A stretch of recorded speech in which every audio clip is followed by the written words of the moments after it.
What? I'm so far. Okay, we are live. You didn't say anything. So you don't care. Okay, we're live. I see that. You didn't know way more successful. No, we're live. Good morning and hello everyone, and welcome to the December 28, 2024 edition of Saturday School for Philosophy and Black Liberation. And as you can see, it's good to be back together in the church after a week of being online. And I just wanted to start by saying that last week we talked about the crisis and the ideological confusion of the US ruling elite and its capacity to rule. And we situated the US ruling elite as the inheritor or the current stage of the European Empire, which came into existence over 1,000 years back, established on the moral legitimacy of the Christian Church. And one of the important things I think we talked about was this question of modernity, where the entire world is drawn into the vortex of modernity. But at the same time, we have different relationships with the question of modernity, and that is based on the struggle to achieve it. And this was important because of how the struggle for modernity was different in Europe because of the role of the church, and we did not have the same in the US. So today we'll continue that conversation by talking about the civilizational crisis facing the West and whether the US ruling elite can survive it. So without further ado, I'll turn it over to Dr. Montero. Thanks a lot, Sambarto, and good morning to everybody and people we haven't seen for a long time, like Harry. Man, what's going on? Yeah, man, good to see you. Hey. How you doing? I'm Tandrila. Say that again. Tandrila. Tandrela, Yeah. who is a postdoc at. Memorial Sloan Kettering in New York. So you do cancer research? Wow. Oh, wow. Like Shanti. Like Shantu. So if anybody gets cancer, you know where to go. Go to China. Really? So it's good to be here and happy holiday. And I don't guess we'll see everybody before New Year. So happy New Year. And like Sambarto said, we're going to follow up on what we were doing last week. And this is our attempt to understand the moral, political, ideological, psychological, and other conditions of the American ruling class. Shantu and I were just talking about Marxism and Marxist. I hate to put it this way, and please, anybody who's a Marxist, don't get upset with me if you're listening to this. But if you don't want to understand the world, become a, quote, Marxist. It's kind of where a dogmatist go to live and die. A great science, as it were, has been reduced to almost a cult. And one of the key areas of investigation of Marxism has always been the state. And pretty much the Marxist understanding of the state reaches its high point with Lenin, the state and revolution, and but it did not, I don't think, fully develop beyond Lenin. And as such, matters that we have been discussing, such as the state and the ruling elite, if you remember, we tried, what is the ruling class? Is it just the billionaire class? Or is it the relationship that a person or a group have to the state? And we tried to talk about, like Taylor Swift. She's a billionaire, but is she a part of the ruling class? I don't think so. Or Kanye or Jay-Z, these rich athletes, rich entertainers, are they part of the ruling class? Well, I really don't think so. Ruling class is defined on the basis of its relationship to the state. So to talk about the state ideologically, morally, spiritually, politically, culturally, civilizationally, of the ruling class is a way of trying to figure out if the ruling class has a future as the ruling class. Can they rule?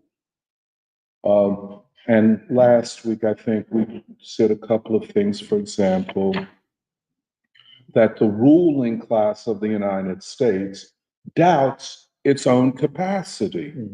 And you see it all over the mainstream media. You see it wherever they speak about these matters. And they usually don't do it publicly, but when they do, we have a sense that we're looking at a ruling class that doubts its own capacity to rule. For example, the November 5th election was probably the sharpest blow to them, the ruling class, that they've experienced in 80 years. The American ruling class, in case you didn't know, are very arrogant, very proud. They always considered themselves to be like gods of the world. Whatever the U.S. said could be accomplished, was accomplished. They were the dominant hegemon in the world because they were competent and fit to be that. I mean, just a whole, and you guys probably have never seen them in their full glory like I have coming up during, the Cold War. You all, it's interesting, you all have, if you look closely, you all have seen and see this ruling class in its weakened state. The confusion in society is also a manifestation of the confusion and so on of the ruling class. So last week we were talking about how this ruling class, the US ruling class, which is the dominant force in the Western world. In other words, I'll just repeat this. After World War II, the European ruling classes abdicated their responsibility to rule, to govern, to rule. And they threw it all to the United States. And so European countries today, like Germany, like France, like Great Britain, all of them act like vassals of the United States rather than independent countries.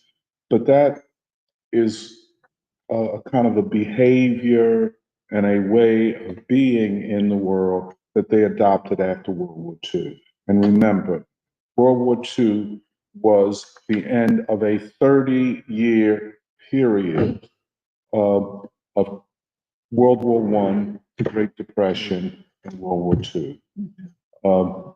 Just keep in mind, I'll come back to this 30-year wars concept because there was another 30 years war,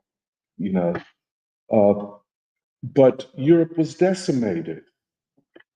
And the United States steps in militarily, economically, politically, and prevents what could have been a revolution throughout Europe, prevented it, and that's what the Cold War was about. Because the domestic populations, the people of Germany, of France, and England, all of these countries had it up to their necks with war and depression. And they were blaming the ruling classes of Europe, and they were looking towards something like a revolution, moving towards a new social system. It was the United States, and especially it's not just the blunt force of the military, but of the intelligence agencies. This is why the CIA has this huge reputation. As they say, they handled their business. They overthrew governments. They destroyed people. They destroyed parties.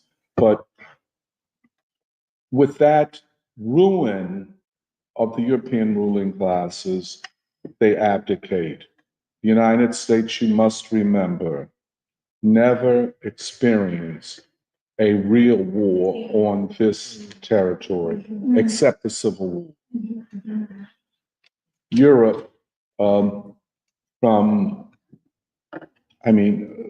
literally, for over 1,000 years, has known nothing but war and such.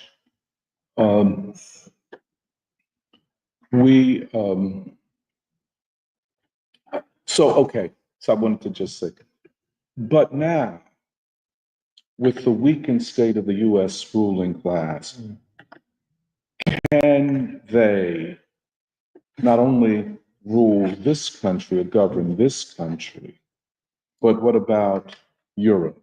What about the rest of the world, which they claim to be the most competent to manage, to organize, to govern, and hence to rule humanity?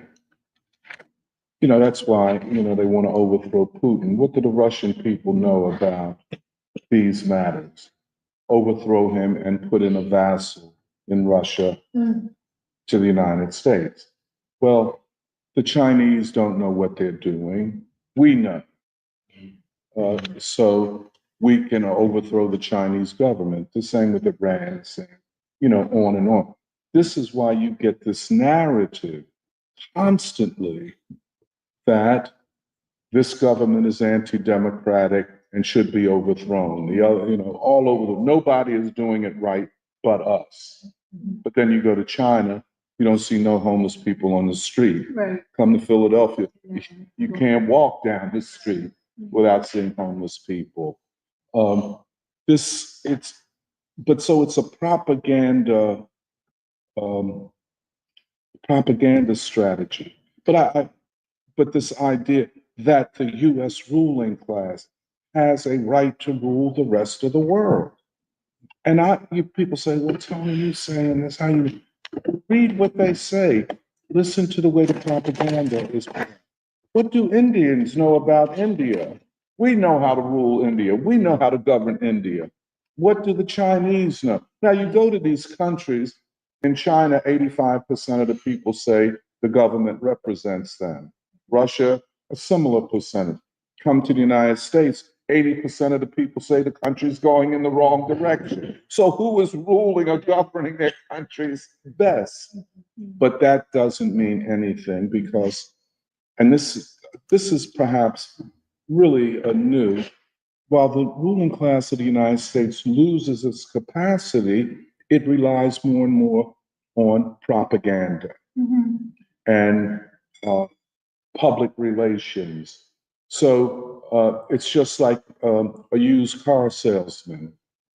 I don't know if you have experienced a used car salesman. A used car salesman is a person that could sell you anything and make you think it's the best thing you ever saw, So this fog, a fog of war, where everything is going well in the United States and the world is falling apart and we have to put the world back together. Sound familiar? Yeah. Well, it's kind of now a situation where, as I say, the chickens have come home to roost, where for decades, many of the contradictions that beset our own society were externalized. oh, this is not, the Vietnam War, that's not an American problem. That's because the Vietnamese peasants didn't want to listen, so it externalizes. We're good, you're bad. But now the crisis is hitting very hard in the United States. That's why I was on Wilma Leon's podcast, and like I said, I'm trying to wean myself off podcast, although I'm doing that. So I'm caught in a contradiction of my own making. But because he's kind of an anti-Trump guy. I'm not an anti-Trump guy. I'm a guy who tries to understand the phenomenon of social reality, especially American society. And if I go the way they go, and so I should have voted for Kamala and all of that. Well, I'm not about that. But anyway, he is more. He does good journalism, but he is more an anti-Trump person. I think he would agree that it would have been better if we elected Kamala or Biden. I feel opposite. But anyway, so the way he asks questions and presents things is very different from my way of doing things. And I think Shantu can tell you we were, friendly, but going different ways at different times in the discussion. And so he was talking about Trump said this and once. I said, but Will, the important phrase in I called it an exegesis, I don't know why, in your exegesis in your presentation is wants to. He wants to do a lot, but can he do anything? Like tariffs on China. Right. I mean, it sounds like a suicide mission for the US economy. Tariff or sanction China, you hurt yourself more than you hurt China, but it might make you feel good for 2 or 3 months, but it will hurt you. Or his idea. Like the Panama Canal. Yeah, buying Greenland. Well, first of all, the United States has a $36 trillion federal debt. So suppose Norway says, well, we'll sell it to you for $5 trillion. Well, where are we going to get the money from? The only way that we keep the government functioning is by printing money, not by bringing the debt, print money. But to print money is to increase inflation. So, okay, you want to buy Greenland, let's say $10 trillion. That's bargain basement. Okay. You want to buy, but then you want to fight inflation. Okay. Well, you can't do both because you'll have to print money to buy this or borrow money to buy Greenland or the Panama Canal. Okay, so if you want to make the American people feel good about themselves, like Donald Trump, I'm making America great again. What, by just running off at the mouth? You may have made yourself feel good again, but you haven't made America great. I know I'm talking too much trash. Let me get to my point. I want to tell you, I'm trying to be very calm and more measured because I could. They know how I act sometimes with jokes and so. But anyway, my point. I want to make this point: a weakened ruling class, and what are the foundations of the weakness of the ruling class? Most analysts would say something that, well, the economy, the rise of external forces like BRICS and China and so on have weakened the position of the United States in the world. And usually, by the way, be cautious about these podcasts that all they talk about are the external factors. For example, everybody these days is, in one or another way, a geostrategic analyst. That's a beautiful thing to be into because you don't have to do anything but sit around and talk trash speculatively. They know everything about Syria and nothing about Chicago and the people of Chicago. So it's a beautiful hustle. It really is. It's the contemporary version of, remember when self-help came out? Everything was self-help. You know, um, you know, do calisthenics. Do yoga. Oh yeah, yoga. Yoga was the big thing. When was the last time you heard about yoga? That went the way of, I don't know, Jane Fonda and them, you know.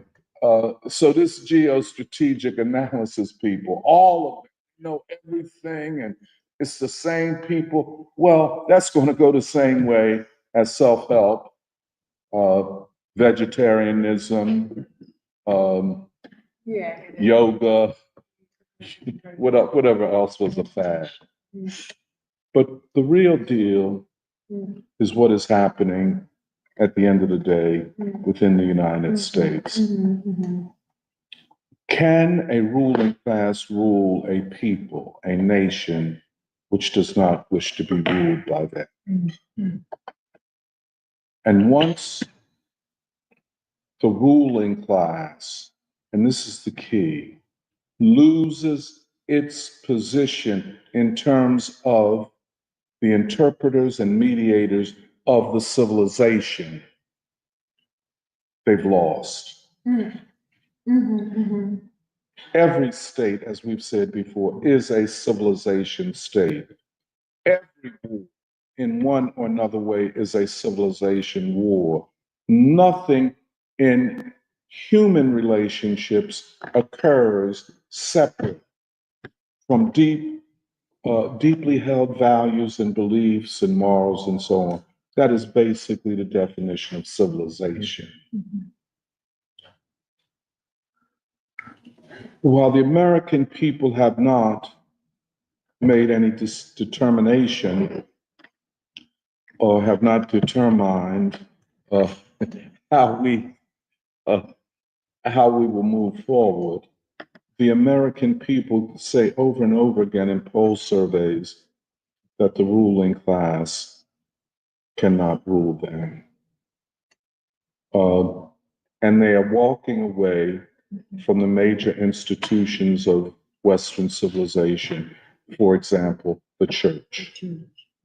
When Americans cease going to church, that is not a religious statement only. It is a statement about their relationship to the foundations of Western civilization. When, as is the case in the United States, the Catholic Church went from the Holy Roman Empire in Europe to today in the United States being just another denomination. In other words, the Church of God in Christ, etc., which is a Black denomination of Pentecostalists, is outside of the money on the same level as the formerly Holy Roman Empire. They're just another denomination. And don't nobody go to Catholic churches either. When the people begin to question the quality and veracity of university knowledge, academic knowledge, when people say that that pillar of civilization and knowledge is cannot be trusted. It is a statement about the civilization. So what I'm arguing, I think what has to be factored in to any discussion of the breakdown or disintegration of Western or American civilization, but Western civilization. Any calculation about the future must take into account this.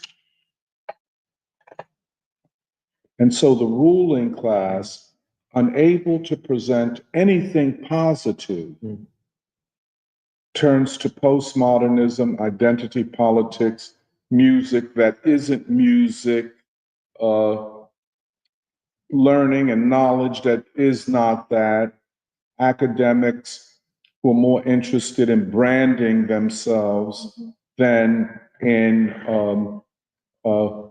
doing productive or creative work, universities that are completely separated from the people.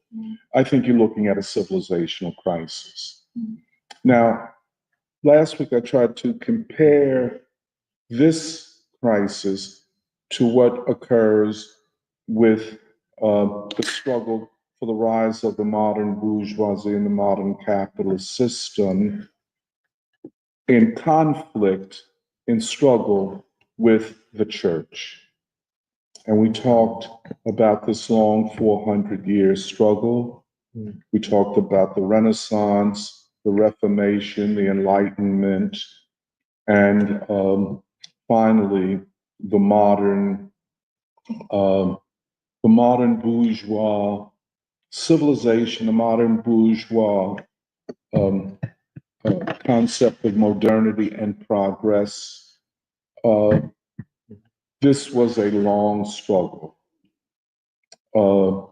And, you know, with wars and civil conflict defining much of that era, that epoch.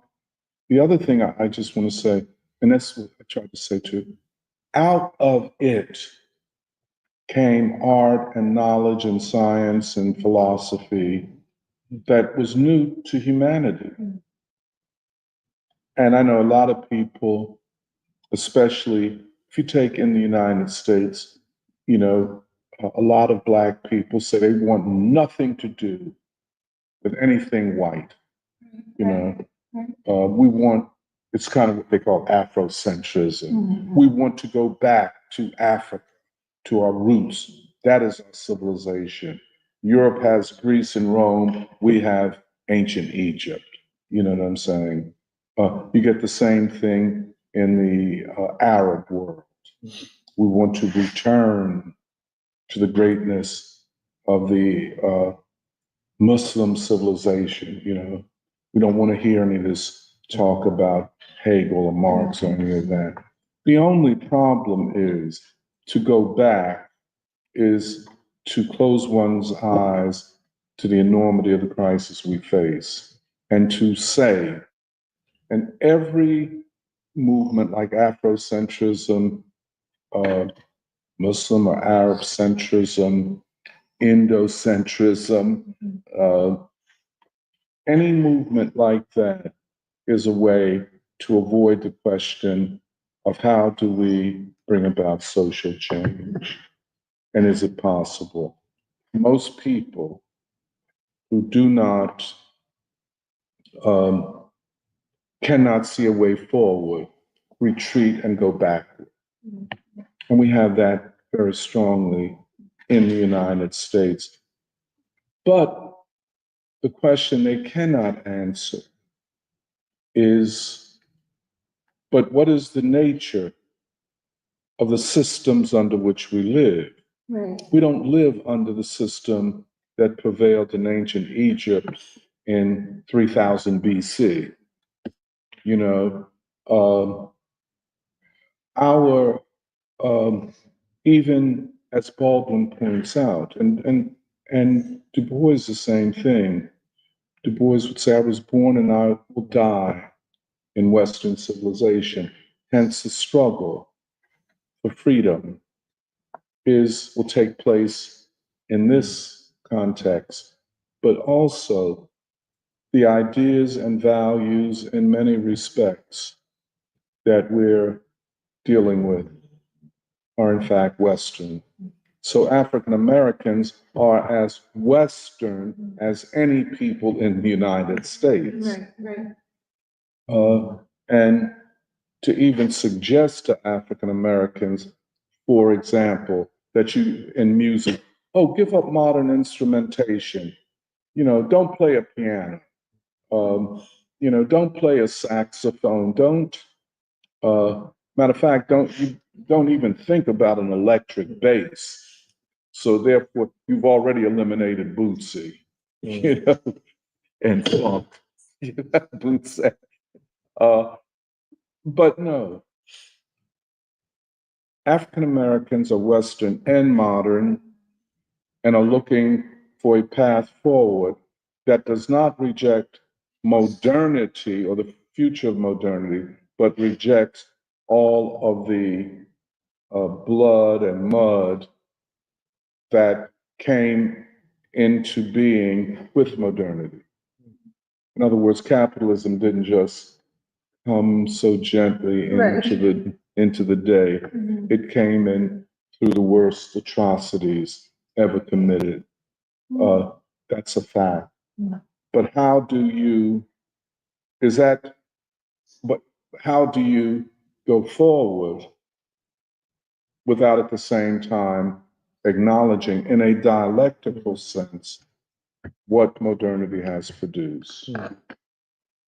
You just can't do it, especially if you live in the West. Okay, I won't. I think to understand where we are in the crisis, the magnitude and enormity of this crisis, and I don't think we can get around that. It is an existential crisis for the West. Many of them acknowledge it. It's an existential crisis for the United States. And I think many observers acknowledge this. And so the question is, in this crisis, is there a way forward? Or is the only thing to go backward, or the other option to go into a kind of worldview that the only reality that really counts is my reality?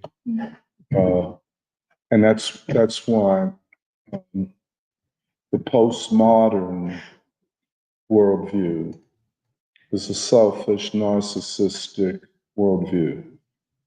And by the way, we've seen it so much, and it revealed itself so vividly in the Baldwin reading groups, where Baldwin rejects all forms of narcissism and egotism.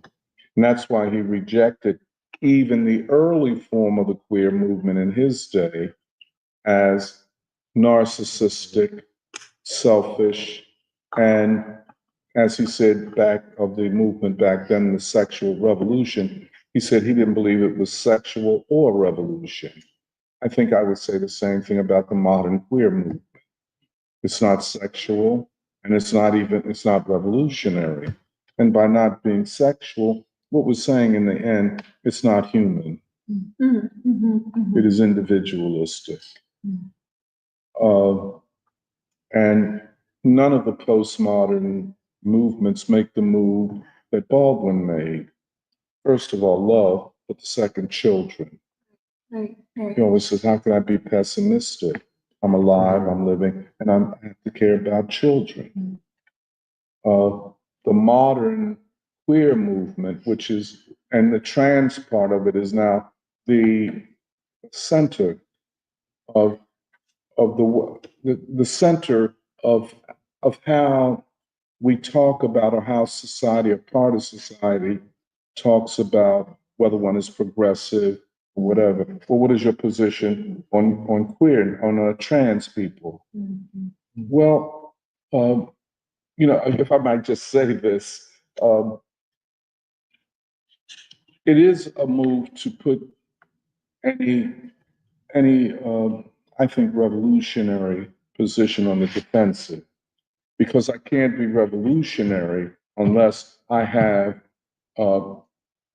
a prevailing position on queerness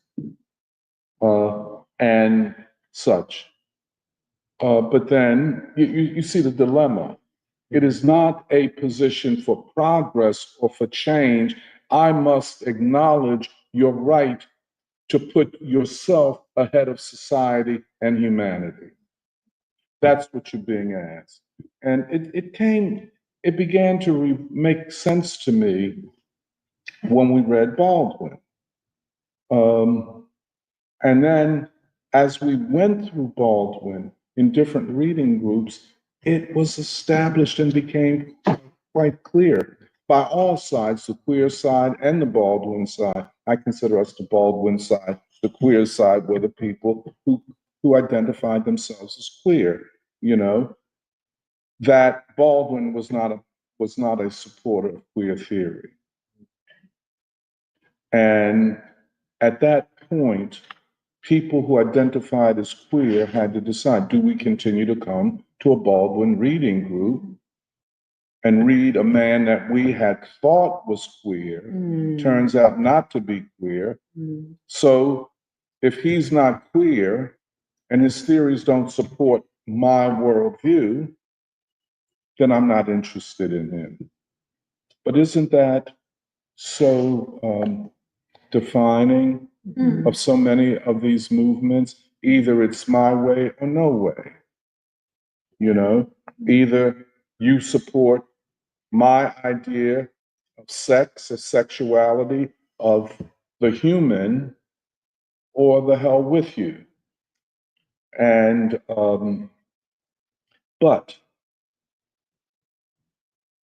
Baldwin believed that there is a way forward, that he would argue, I think, and I think it's in his writings, that the modern American bourgeoisie has lost the capacity to govern and to rule. They have lost the respect of the people. But can we go forward without them? Baldwin would argue, yes, we can. Baldwin would say that always in the United States there was an alternative civilization, that Black folk have created an alternative civilization in art, in music, in morality, in religion, and on and on and on. In our work, we've talked about a Black social system, and it is one. Here in Philadelphia, of course, we've studied it. And part of our study of the Black social system is to see the capacity of Black people, along with the American people as a whole, to cross that Rubicon, to go to the new moment of history. We in the Free School have said that the King method, the popular resistance, the people's resistance, rather than, let us say, Luigi Maggioni, the single shooter, that the people can and must make history.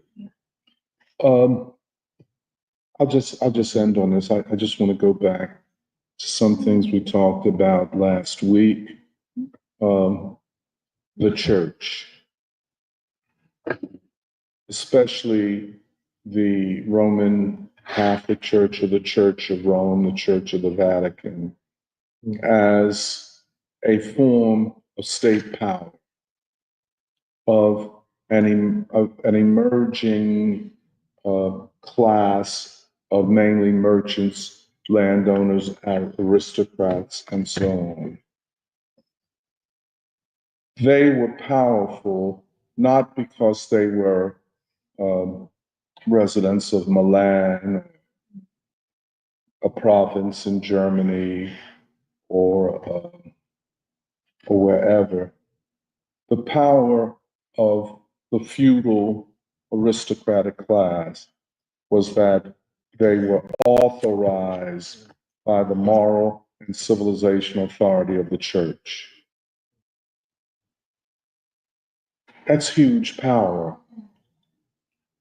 that power was only broken finally with the end of World War II, I think, where because of the church's abdication of responsibility in Germany and other places to oppose Hitler, and because of this long struggle where Protestant denominations, the word Protestant from the word protest, the pressure finally broke any moral or civilizational authority of the church.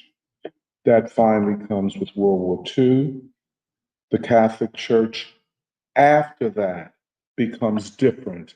So you get all of these forms. What is the famous Pope Pius, the something something, in the 1960s, presents, you might help me with this, Albert, an encyclia, a papal finding called Peace on Earth. And this was considered major, takes place at the height of the Cold War, and the church says we come down on the side of peace, at least as best they understood peace. But then, as you see today, the church has reformed itself over and over again over the last 60, 70 years. Church is not what it was 100 years ago. The church, while not supporting abortion, does support same-sex marriage. I believe so. The church has tried to appeal to modern human beings on the basis of the way modern human beings live, rather than telling them the way they should live. It's a totally different church. Totally different church. But again, I would say the fact that the church had to rethink itself was a measure of its loss of civilizational authority. Now, what rises to replace it? It is this new form of modernism, the intellectual, the writer, the lawyer, the politician. These become representatives or symbols of modernity and of modern European civilization, not the church. You see what I'm saying? And I believe, looked at in this way, it makes more understandable what the ruling class supports and doesn't support. For example, the ruling class supports science, but it is the most narrow conception of science. But science as a symbol of Western civilization. So if we go to China, or no, let's say we go to Vietnam, we will say to the Vietnamese people, we represent progress, we represent the future, because we represent science and reason, and we stand with a lot that is the winds behind our sails, like the Renaissance. And they will say, I mean, and it's true, Leonardo da Vinci, Michelangelo, say Einstein, all of these figures of knowledge of human progress.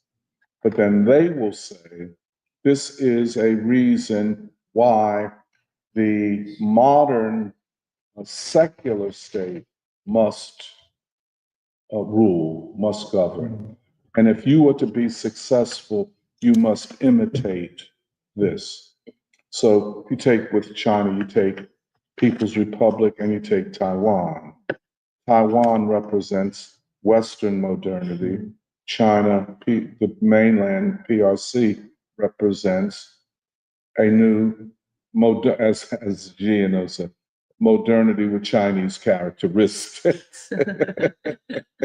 And the Taiwanese, they might be saying the same thing, but they're so Western Yes. as to have abdicated any connection to China.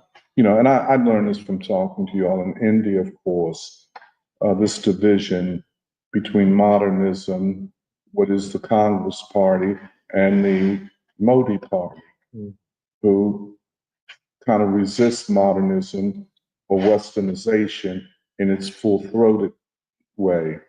But of course, the West has a case to be made. I mean, there's no way to get around it. No way to get around it. But even acknowledging the great achievements of the West, we now see the Western crisis. And this is the key thing, that with all of these achievements, which took place over centuries, and again, you know, wars, the 30-year war, 8 million people killed in these wars. But in and through the world wars, of course, but through all of this, was able to produce art. It was able to produce science and medicine and so on. But my point is that we have now reached, as they call it, a fork in the road. Modernity cannot move forward based upon Western foundations. The next era of modernity must take into itself all of the achievements of modernity, by the way, and deracialize them. One of the things the West says, and it's a subtle argument for white supremacy. Well, all of this is done by Western people who are white. So, you know, you can see the logic, how that plays out. But to go forward, we must deracialize all of this and acknowledge that even the Renaissance was based upon what preceded it in Muslim civilization, et cetera, et cetera. But, and the other thing is that for modernity to go to the next stage, the current ruling class must be deposed. It cannot, now how that occurs, hopefully, not a long drawn out multi-century struggle. But, you know, my dream would be that the US ruling class would just throw up its hands and say, we want to share power with the people, or two, we just, you know, like the czars of Russia did in 1917, the czar just stepped down, or the dynasty, the last dynasty of China, they just left, you know, and then let, through whatever means, the people sort out what would come next. And that's kind of what it was. I mean, the Russian Revolution, you know, the Russian revolutionary movement for decades had been calling for democracy, for the czar to share power with the peasants, the workers and peasants and middle classes. And the czars, when they were strong, they said, no, Russia cannot be ruled without a czar, right? And that's what they said. The Russian people cannot be governed or ruled without a czar. You take the czar out, everything collapses. But then suddenly, in February 1917, the czar and his family leave. We're out. We can't run the country anymore. And then everything that took place, we call it the Russian Revolution and so on, and then the civil wars was the sorting out of what comes next in Russia.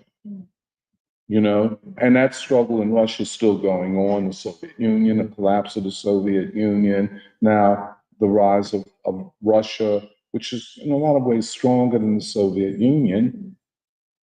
But working out what comes after centuries of czarist church rule. Same thing in China, 1915, when Sun Yat-sen,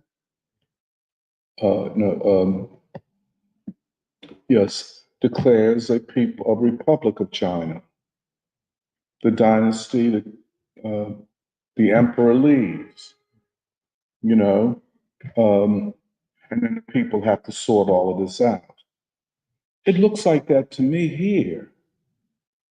Sometimes I honestly, when I listen and so on to spokesmen in the mainstream media, they act like they want to give up. And they're trying to convince themselves that they shouldn't, that we still have it, that we can still pull this off. Yeah, we suffer setbacks, we're not doing that good in Russia, and it's not clear where the world goes now that Israel is completely isolated, And so they say, can we do it? Do we still have it? Some are saying, no, we don't. Others are saying, well, tough guys like, or you get Trump, we're going to make America great again.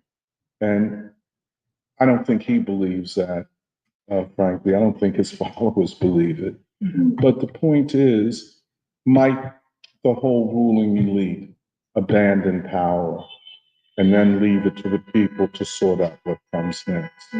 I think we are looking at something like that. Something like that, where the people sort out the future. Just if I could just say one small thing about that. This would be a revolutionary situation. Whenever state power is transferred from one class, group, or whatever to another, that is quintessentially the definition of a revolution. You get a lot of people who say, especially, like you would say, hardcore Marxist or communist. And I'm not against hardcore Marxist or communist. I was a hardcore Marxist or communist when it meant something, when you could go to prison, when it wasn't just talking and profiling. But they think that's what you get with the guy, Richard Wolff. That's why I say, his Marxism is, you ever see one of those books, Calculus for Dummies? Yeah, he's Marxist for dummies, man. The most infantile shit. They say a revolution is when the economic system is changed. That is not it. The revolution is when power transfers hands, and that is a possibility in the United States. It will not look like the cinematic versions of the October Revolution. When people, you see, I don't know if y'all have ever seen, cinematic portrayals of the Russian Revolution, where the workers of St. Petersburg storm the Winter Palace. You see, that's a movie. That's a cinematic recreation. Ain't nobody stormed nothing. They just walked in because the Tsar had abandoned the place, and it was, the Russian Revolution was that, because it was the first time in Western history, maybe modern history, where a party committed to a different economic system, but definitely a different political system took power.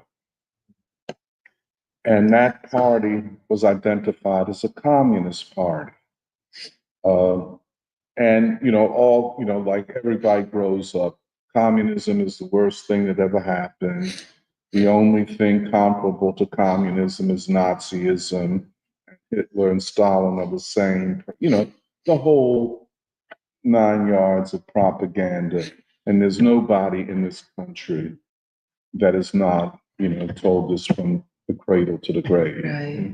But communism stood for, be it in China, be it in Russia, in most places, the transfer of power from a small group of people who were upholding a capitalist economic and transferring power to the people. And the people would sort out through their government institutions and so on what the future for them looked like, what their economy would look like, and so on. But that is the character of a revolution. A civil war is where, unlike the case of the ruling class pretty much abdicating, the ruling class tries to fight. And it mobilizes the forces among the people and other classes that will support them. That's what a civil war would look like here. What we are seeing is something like a cold civil war. The divisions are so deep that they seem not repairable within the existing legal political system. Interestingly, there was a poll, and people say, why you keep citing polls? They were wrong about the election, wrong. Well, I'm not talking about those kind of surveys. I'm talking about those surveys, and they are worth something, that talk about the attitudes of the American people. Gallup just came out last week with a recent one. 80% of the American people say the country is going in the wrong direction. That is not anything to sneeze at. But then when you look at the breakdown as to party, from last year, well, over the last few years, people who identify as Republican, keep in mind, most working people today identify as Republican. It's a change, a big change, where the Democrats used to be that. But if you take the Republicans, there are months in the last year or two where no more than 3% of people who identify as Republicans say the country is moving in the right direction. In the recent poll, 9% of those people who identify as Republican say the country is moving in the right direction, which means that the vast majority, I take it to mean, that the vast majority of working people are saying that the country is moving in the wrong direction. Now, if you look at it, that constitutes a profound class division over the country's future within the country. If you are upper middle class, if you're professional, if you believe in them, you will have a stronger tendency, maybe 30, 40% of you will say the country is moving in the right direction. If you are a working person, which means in substance you're poor, working class and poor mean about the same thing in our country. Overwhelmingly, you say the country is moving in the wrong direction. Now, you can take that division, and the ruling elite will try to do it and turn it into a civil war rather than a way to unite all of those people who have some opposition to the system. A civil war which creates chaos, ungovernability, etc., is one of the means that the ruling class might use to hold back the possibility of a revolutionary outcome.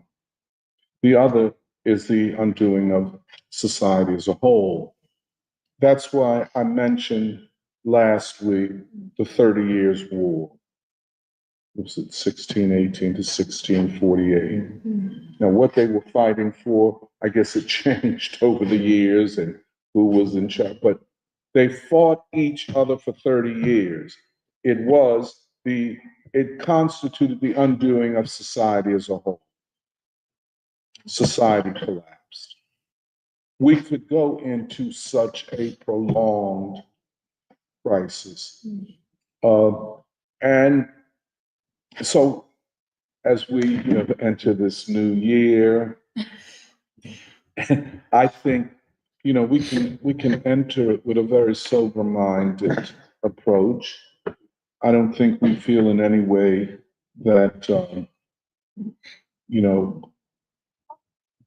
everything is bad. There is no positive anything.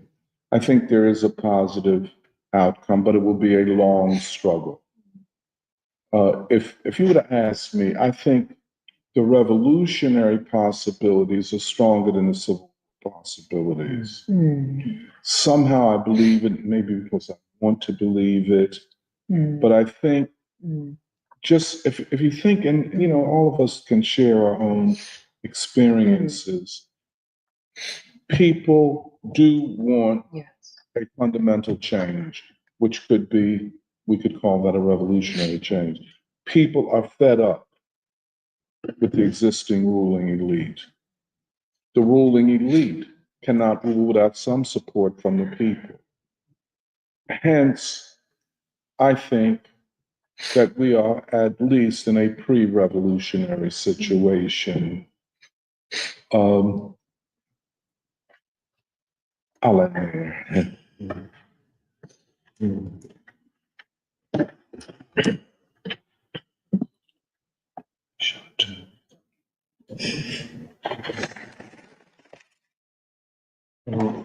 Well, I'll there was a lot of, I think there were a lot of threads you were talking about, which I think are very important, today. And I wanted to begin with, what you were saying initially about, the fact that in the US there has never been a war, and in contrast to Europe, because I think this changes the way the possibility of how modernity is going to be defined going in the future, which is the forward movement of history.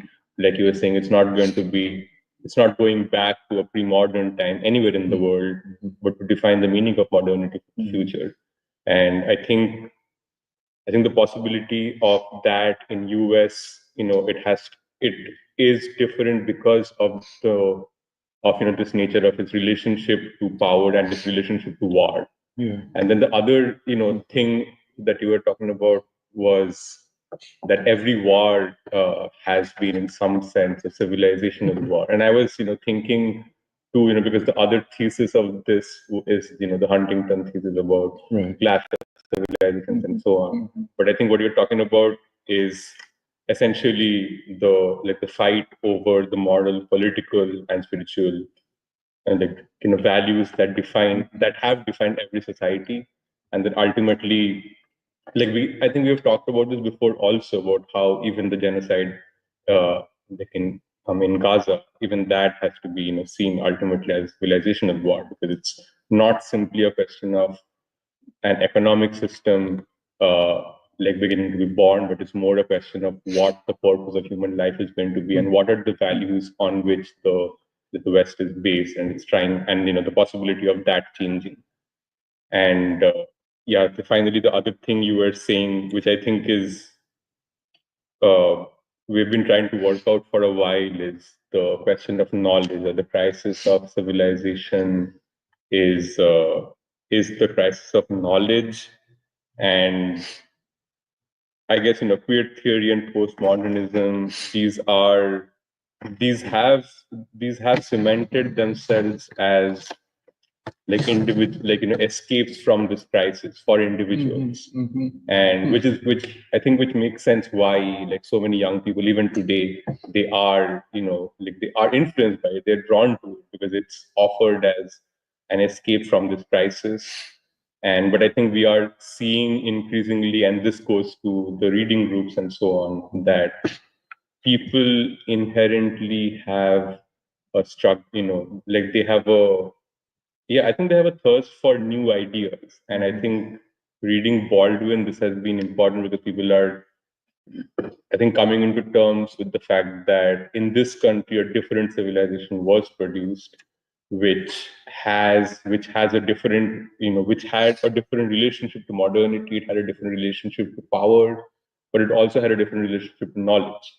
And I think this is why, we sort of keep going back to the question of epistemology a lot, talking about Baldwin. And also, this thing about the science and like religion, I thought it was very interesting because we are like, it generally sounds very strange when you hear it for the first time, the church being used to like in like the church of Europe, or the Christian church that gave legitimacy to European civilization, and today that being supported by like by white modernity, which does constitute of science and so on. But the fact is, all these figures who established the canons of science, of modern of modern science, they all happen to be closely related with the church. Like Bishop Berkeley, like the father of positivism, he was a bishop. And like they were all like their ideas of science were also coming they were coming from this way of like looking at the church and science in a way that they can be reconciled. So always to find the narrowest possible definition of science that does not fundamentally refute the role of the church as the authority for knowledge.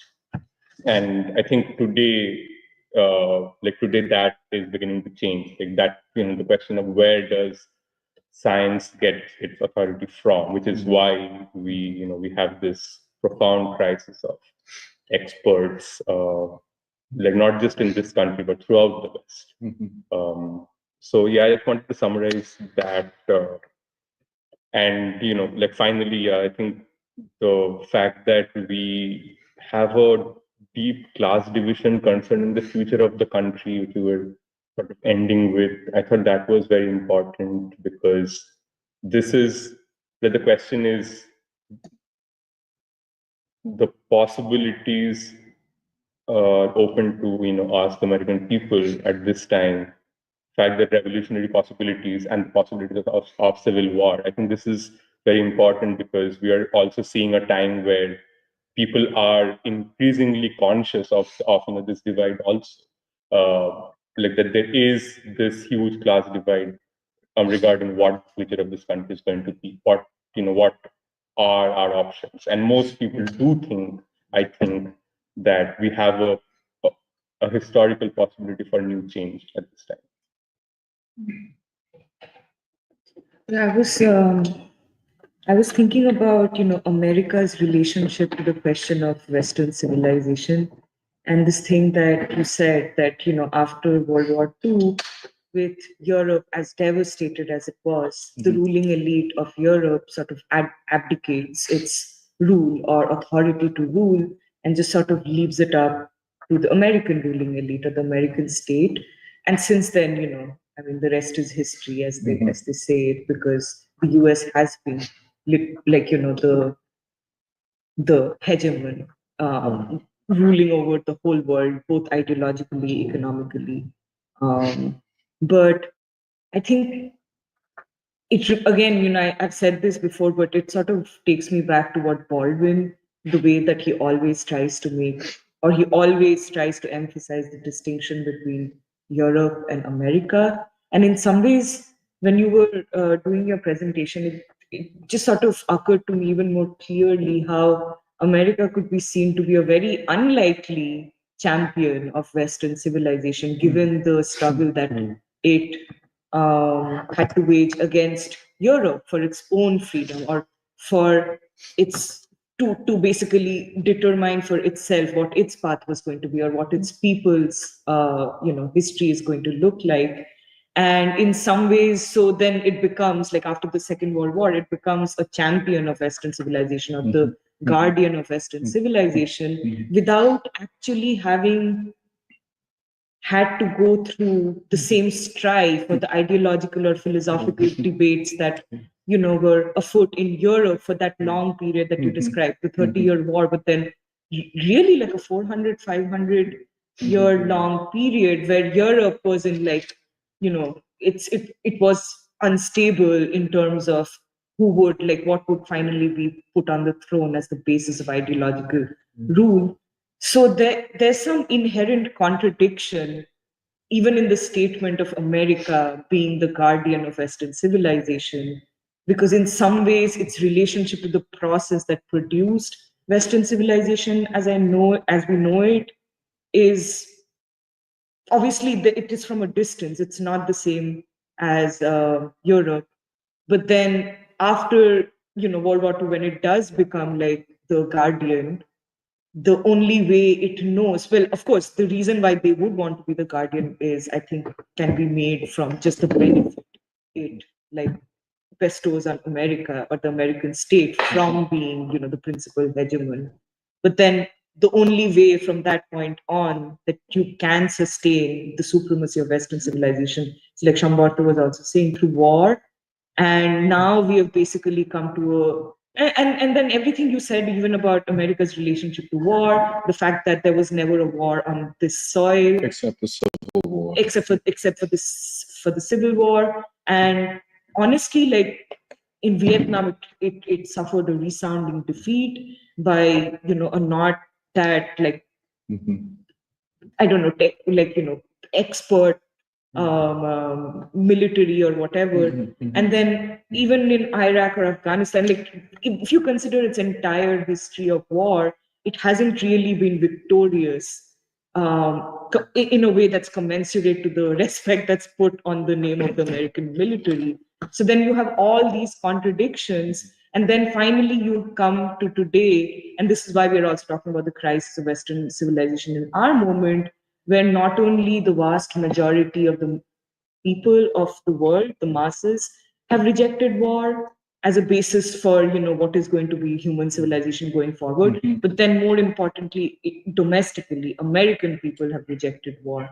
So then it really raises the question, to bring it all together. First of all, you have America, such an unlikely champion or guardian of Western civilization, not entirely integrated into the history of debate and conflict that produces it. Then it basically becomes the guardian and tries to sustain it through war. And now we are coming to a place where we have to conclude that even that would not be possible for much longer. So then, can Western civilization even survive this crisis? And if so, who is going to be its champion? Because it doesn't look likely to me that America or the American state, because the American people probably don't even want to champion, what it has stood for, the suffering it has caused both at home but also abroad. And now, especially with the genocide, like what you said, the genocide in Gaza has to be seen as a war in defense of Western civilization. So in the face of all of this, it's very, it is a question to be asked, who will champion it, and can it really survive this crisis to begin with, let alone how do we reform it? And the other thing is, well, the other pillar of Western civilization being academia, which again, Shambhata was touching on. And then we've talked about this a lot, about how, the status or the importance of the American university and the control it exercises on the ideological landscape, not just in this country, but everywhere, has been in steady decline. And especially with this genocide, especially with the student protests, it has taken, and now even Luigi Mangione, this person with an elite education who, had a direct path, to become like the next generation of the ruling elite. And he's like, no, I mean, I'm going to give up my entire life because, I found something of a moral center in me, and I want to act on it. So these are not insignificant, and in some ways, even more than the question of war or the military-industrial complex, I have always felt that the question of the academia or the control of the academia was a much harder or much more difficult thing to combat or struggle against because of how pervasive it is, even in the thoughts of intellectuals. Only only one generation separated from the freedom struggle, where by the 60s and 70s, a lot of the younger Indian intellectuals in India had already given too much to the Western or the American academic way of thinking about questions like modernity, civilization, democracy, freedom, and so on and so forth. So that has always seemed like a more challenging struggle. And even there, it seems like the people are winning certain victories right now. So then I guess it all comes back to that question: what is the future of Western civilization? And it looks. Sorry, go ahead. I'm done. No, I like our discussion a lot because what I'm getting from what the three of you have said is how the unfolding of the American historical process right now can be seen as a dialectic between the American state and the American people. Absolutely. I feel like that dialectical element is especially important, seeing the motive, the way things are unfolding, because when we're talking about post-World War II and how you had the rise of the American hegemon as like the elite hegemon of the world. Like, I feel like what that did is it also lurched the American people, willingly or not, into modernity, basically, where the American people have a responsibility and a relationship to the rest of the world. And there's something that I'm trying to make sense of in terms of what it means that the American people are indelibly like a modern people. Because one thing I wanted to highlight from what you said was the last thing you said, how you think that the possibilities for a revolutionary transformation is greater than the threat of civil war. Yeah. I really want to draw that out because I actually think the propaganda of the elite right now is that we are headed towards civil war. And if you open the New York Times, that's always the line, which is like half the country is bigots and half the country is nice. but also like the films that are coming out, how actually there are films being produced about war right now, but it's not about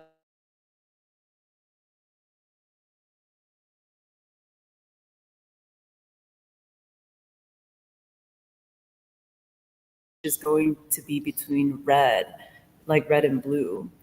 But yeah, I like what you said there, because I think I agree with you, and I'm trying to understand why. And I think it's because, related to what Purvis said, you have the pillars of civilization, which are the institutions of the state, which are in decline, and almost everybody knows it. But then the other pillar of civilization is the American people themselves.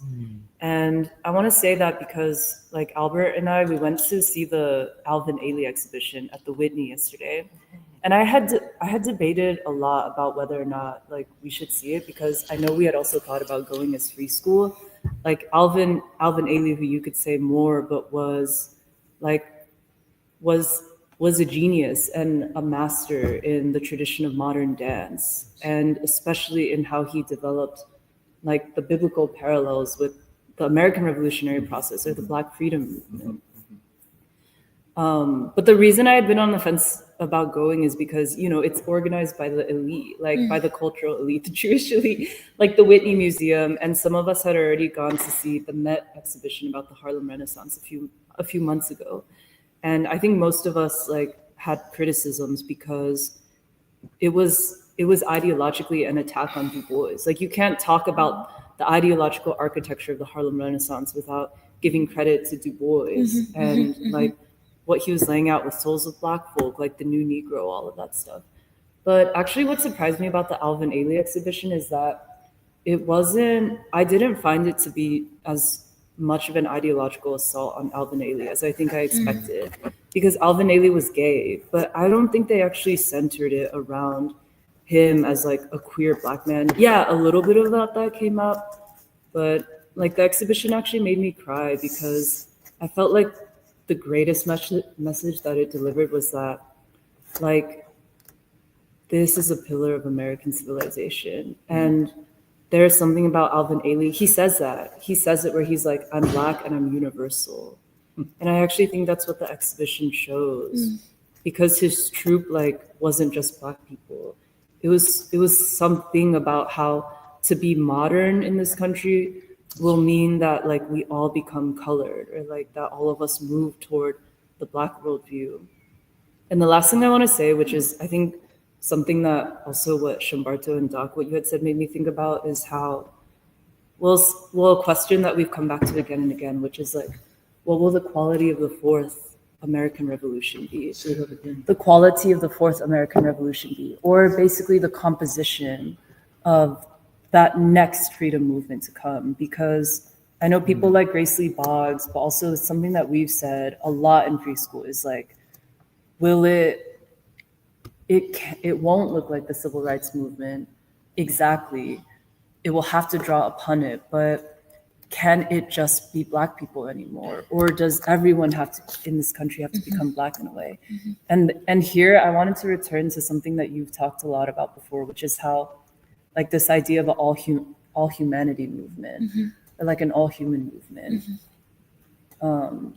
Because I was rereading some Grace Lee Boggs toward the end of her life lately, and I think this was something she put on the table again and again, because she so witnessed the counter-revolution against the Black freedom movement, and she saw the destruction that was waged on the Black community in Detroit directly. And so I think, like, she was really probing this question of what will the quality of the fourth movement be. Okay, and the last thing I want to say is that I feel like basically what I'm saying is that I just keep coming back to this thing that all the American people will have to take up this question of, like, the new American civilization. Right. And when I saw that entire fifth floor of the Whitney, 18,000 square feet, dedicated to Alvin Ailey, and, like, it's almost the end of the exhibition because it opened in September, and we went in the morning and still there was hundreds of people moving about that room. I couldn't help but feel that, like, these are people who have been drawn into the vortex of modernity. Alvin Ailey is a center. He is a concrete pillar of that colored modernity. And this is a people who will have to make this nation new. And they have something to draw from. Right. Yeah, so, yeah, I kind of just wanted to say, like, I'm just feeling what you guys are saying. I'll just keep maybe adding to what Michelle, because even in your introductory remarks, Doc, where you were talking about what is a revolution, you're talking about all these Marxists and leftists being like, oh, it is really, a revolution is achieved when you change the economic structure or overhaul, the economic. But then the way we would see it is change, power changing hands, or power being captured by the people. And then that made me think a lot about, why King also called the civil rights movement, a Black freedom struggle, a revolution, and what power were we talking about there? And honestly, it is the only way to explain it, the power of the people to come into their own and create a new civilization is what we were looking at. And it was a revolution for that very reason. It was because, and in fact, like what Chambarta was saying, I completely agree. It was the only struggle for a living, creative civilization in the United States. And it is something that had started capturing the minds of more and more Americans. And if it had continued, maybe you would have the equivalent of civilizational struggles elsewhere in the world, which actually reached, a logical conclusion in, the achievement of the country, or in the achievement of a new human civilization. But it was cut short by the counter-revolution that came after. And so we've never really taken that project up, because it was just declared that this is done and we have to move on now, end of history. All we can do now is to, will be iterative on what has already been achieved, and so on and so forth. And since the 70s to now, and over the last 40, 50 years, you've chipped away at the memory of that great struggle to establish a basis of civilization in the country that actually was not based on lies. It was not something you took from Europe without taking the strife or the struggle with which it was produced in anyway. So those are some of the things that I was thinking about. Yeah. Wait, I want to add one more thing. Well, I also want to say I appreciate. I want to listen back to Free School the last few weeks, but I want to appreciate, like, I appreciate how much we've been going into the church, and especially like the construction of, I don't know, the Holy Roman Empire and stuff. I was telling Albert this, but I had heard that phrase before, but I always thought it was like, I was like, oh, the HRE, like the Holy Roman Empire. It never was concrete to me until the way that like you've given these lectures the last few weeks. And actually it gives me a new appreciation of everything we've talked about in regards to the Black church, especially as like, especially as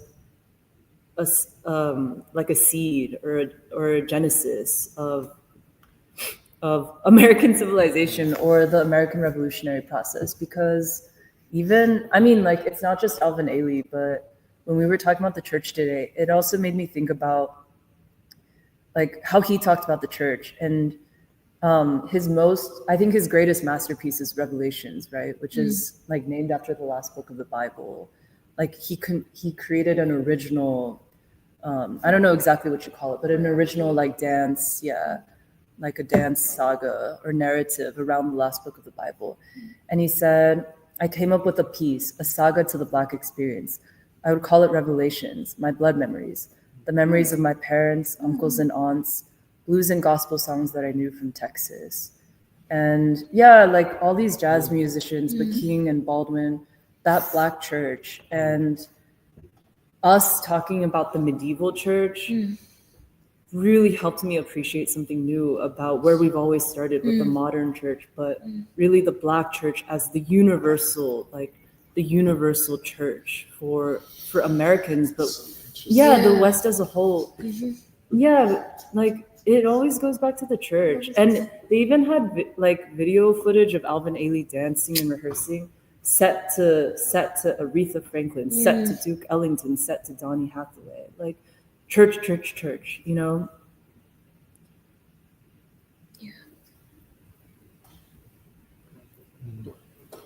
Well, I think this entire conversation has been really interesting. I was thinking about the first American Revolution, 1776, where the American people.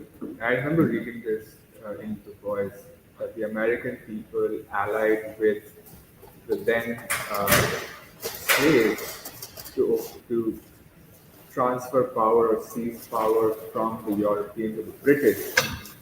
And they had these slogans, they had equality, liberty, equality, and fraternity.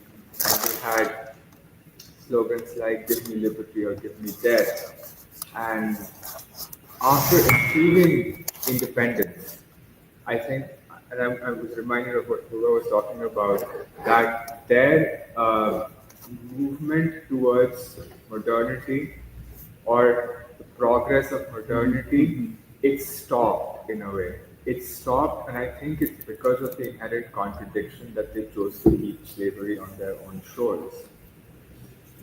You know how Baldwin says that, white man says, give me liberty or give me death, he's considered a hero. But the black man says it, he's considered a criminal and he's made an example of him. So I think that this is the reason why I think the world was moving away, or the Europeans were moving away from the transatlantic slave trade and slavery. They were moving towards a new system. They had different philosophers in Europe at the time who were building new theories and everything. Whereas America was dealing with the contradiction on its own shores. How can it believe in freedom and equality and fraternity, but not ensure it for its whole people, its entire population? And this is what I was thinking about when you said that we have to de-racialize modernity. And I feel like modernity as a movement, as it has been conceived in Europe, has this flaw that wasn't only meant for white people, wasn't only meant for the Europeans. And when it came to American shores, it didn't also only belong to white people. But then you have, people like Baldwin who went.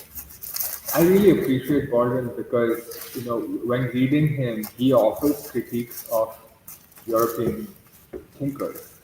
He talks about Camus and Sartre and all of these people.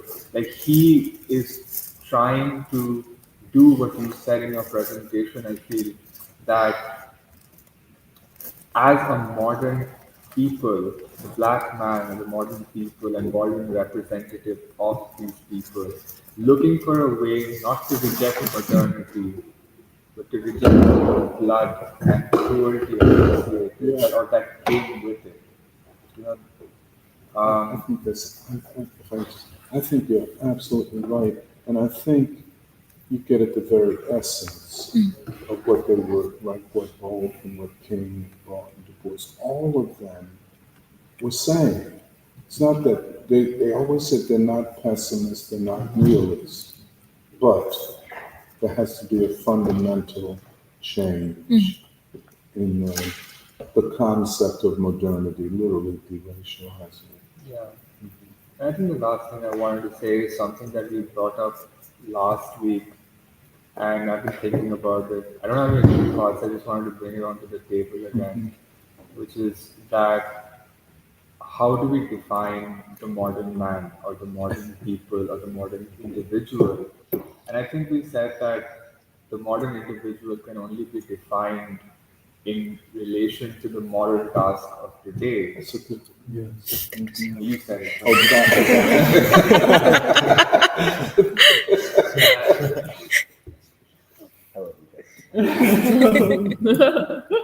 That's why I came back. Yay, I welcome really back. like what you said about Oh, wait. the back and forth. Are you done? Oh, I just had one other line that I wanted to say, which is that the moral task of today is the fulfillment of love for humanity.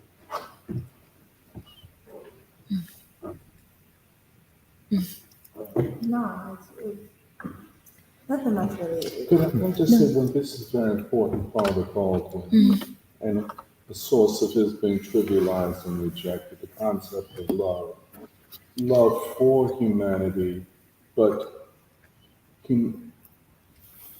humanity's capacity to love. And in the United States, it's almost as though American people must be taught that they can love. It's a very difficult thing because, well, go on, I'll shut up. I'm sorry, that's all. You're right, because I mean, it breaks my heart every time I hear Baldwin saying things like Americans have lost their way and the ability to love, and you get the sense of that if you just look at their kids. And this focus on love in children and the kinds of dialectical nature between them, that you can't love without loving children, and you can't.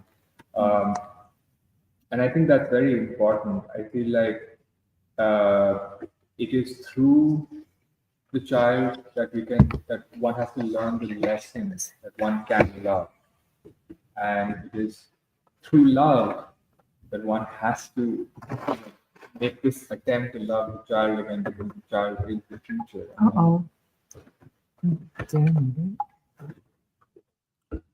If America truly believes in a future, you have to love the child, and there's no getting around that. Yeah, I mean, defining love as a moral task, I think, is Baldwin's greatest contribution, King's greatest contribution, all of the civil rights' greatest contribution. And I think that this attempt that we are making to sort of what will be the nature of the Fourth American Revolution, it has to have this aspect. no matter what else it has, because time has moved on, we have to sort of rethink a lot of things and make sure that we are moving in a modern way forward. But I think that we can't get away from this very simple fact of love for humanity, love for the child. Wait, Serafina, you should say it. Say Say. Not like that, but let me see.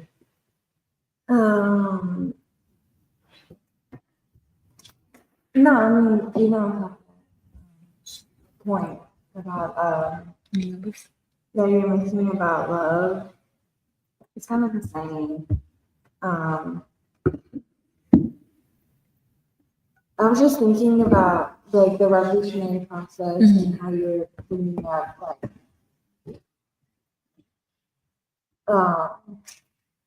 the quality, like I guess we've already talked about a lot, honestly, but because on top a lot of things in my head about like the 30-year war and like what is the difference between Western civilization and the Black social system, and the basis of Black social system being a revolutionary process, and the historic, like that question interhad between America's history, or Herbert, you had mentioned America's history, and how that differs so much from the history of Europe and the collection of European nations, and then the revolutionary process, which is also like what we've been reading so much about in the since we finished The Fire Next Time and read that end where Baldwin is asking about like the Nation of Islam and that arc. When we talked about that arc, whatever goes up must come down. What will happen to all that beauty? Right. Like, Yes. I think it's true. There's that quality. That's that quality that you're bringing up about Alvin Ailey that I feel like I really want to hold on to, and I don't know if it's like, well, are Black people still going to church? And what is the church that they're going to?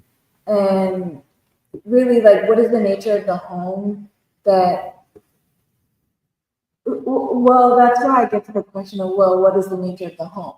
Because the church no longer is, because there's a different social dynamic, there's different social dynamics it seems, like more complicated social dynamics it seems, where there's a home system, if there is a home system. There's a neighborhood system, if it is that, and that neighborhood system isn't particularly based in a church. The church is, if it's in a neighborhood, depends on the class strata, and that class strata has political and ideological relationship either to the Democratic Party or the American state that it wants to be. And then, but I don't know how many are how few, and I can only really think of Philly because I don't have a good understanding of the entire United States. But I'm only thinking like, for example, our relationship to the church we advocate is really funny because the church murals depict the exact phenomena of the American, like the essence, the real essence of what we mean as revolution, which we've also taken that, or really taken the stories of the Bible and made it real, which is narratives and all that other thing. But then the church being Episcopalian and Black people not attending that church for a revolutionary, like there is no what's his name? The guy who was there for a while. Paul Washington. No, Oh. like back in the 60s, where we had read his biography. Paul Washington. Paul Washington, you had mentioned. Oh, it. yeah. You said it, I didn't hear you. Sorry. I whispered. But yeah, well, there's not a reference. Yeah. Even the phenomenon of Zion, where there's not these reverends who were in the struggle That's right. itself.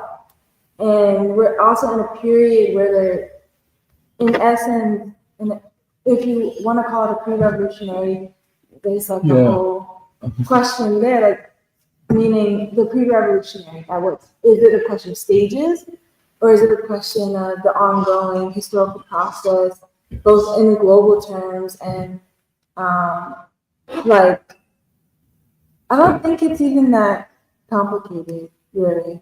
I think the nature of the center of that question has to depend on the moment that America or Black people are arrived, meaning like the way that, or how we will deal with the contradictory and reactionary headwind, whatever. Yeah. But that being said, like I can imagine a church being respected. I can imagine a church being resented for a lot of reasons. And so does that mean that there's still the revolutionary potential of the Black social system?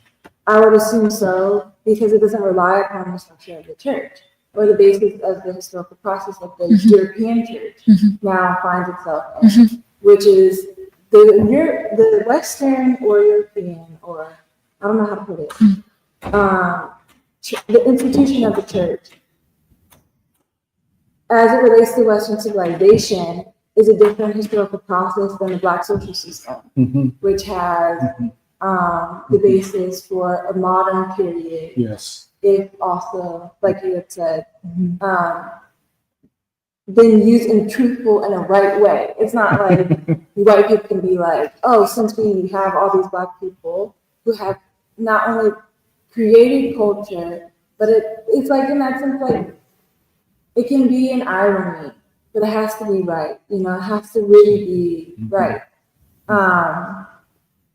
And so that's why I thought that was an interesting thing that you brought up, and that made me think how important it is to have that awareness and knowledge of the music, the essence, which is revolutionary, or why we read King or Baldwin and all that other things.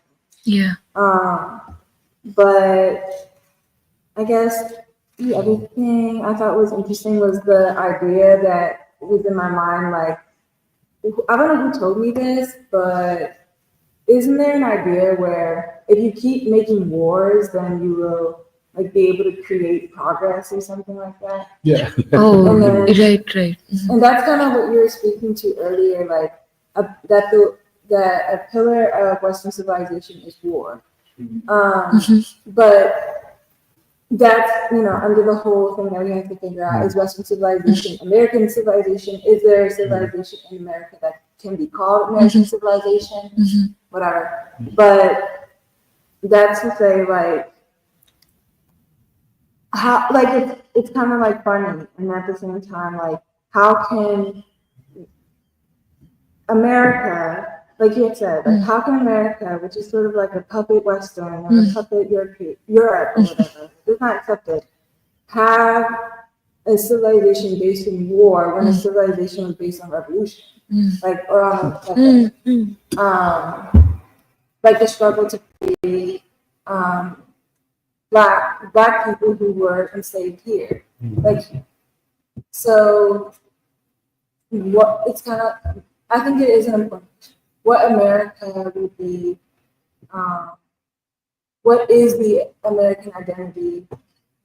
Right. But I don't think that civilization was produced in America based off of war. I thought it was based off of freedom struggle.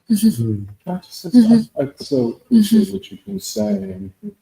And I think that kind of what you're saying defines the dialectics, shows on dialectics of the struggle for revolutionary change. And I think, I guess for me, and just because for me doesn't mean it's going to happen this way, you know, the traditional Marxist revolutionary path talked about a class conflict that reaches a point where either the working class wins or the ruling class wins and continues to rule. And I think that idea was based upon very limited knowledge of the European revolutionary process during modernity. But it does not account for precisely what you were talking about,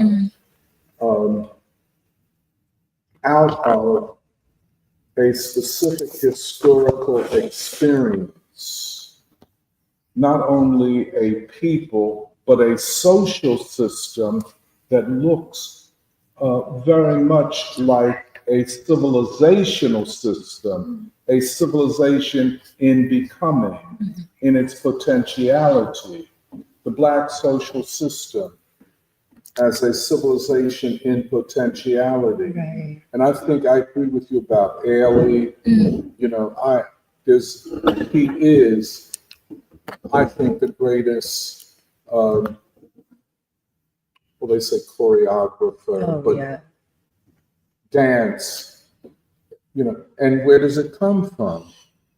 Ailey is great not because he is the greatest dancer, but it's because of his revolutionary freedom worldview. Everything he does comes out of freedom, the struggle for freedom.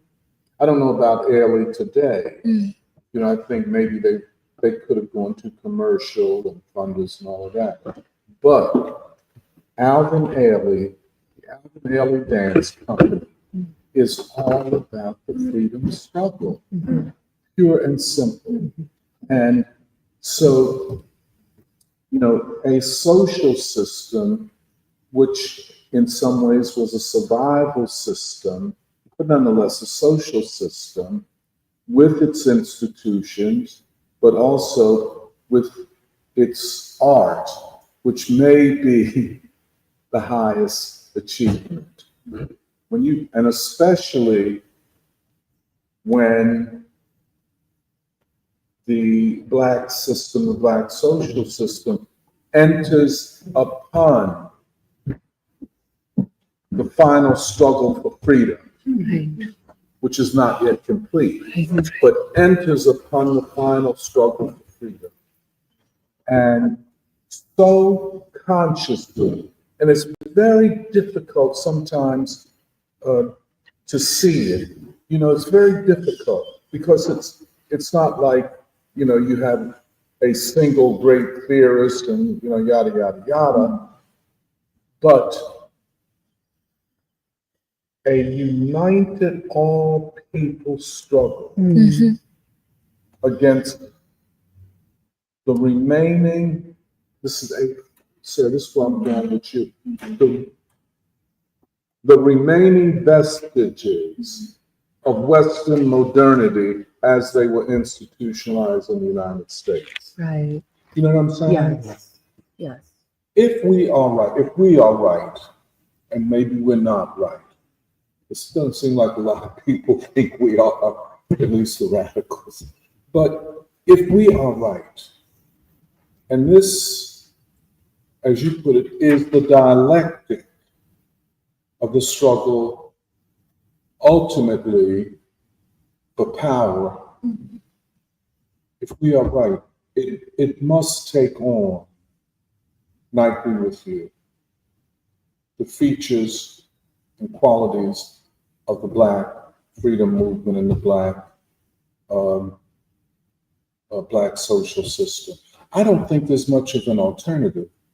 Can white people go forward as white people? No. That identity has to be abandoned in the name of modernity. Does that make sense? And it's a painful process, but it is a necessary one.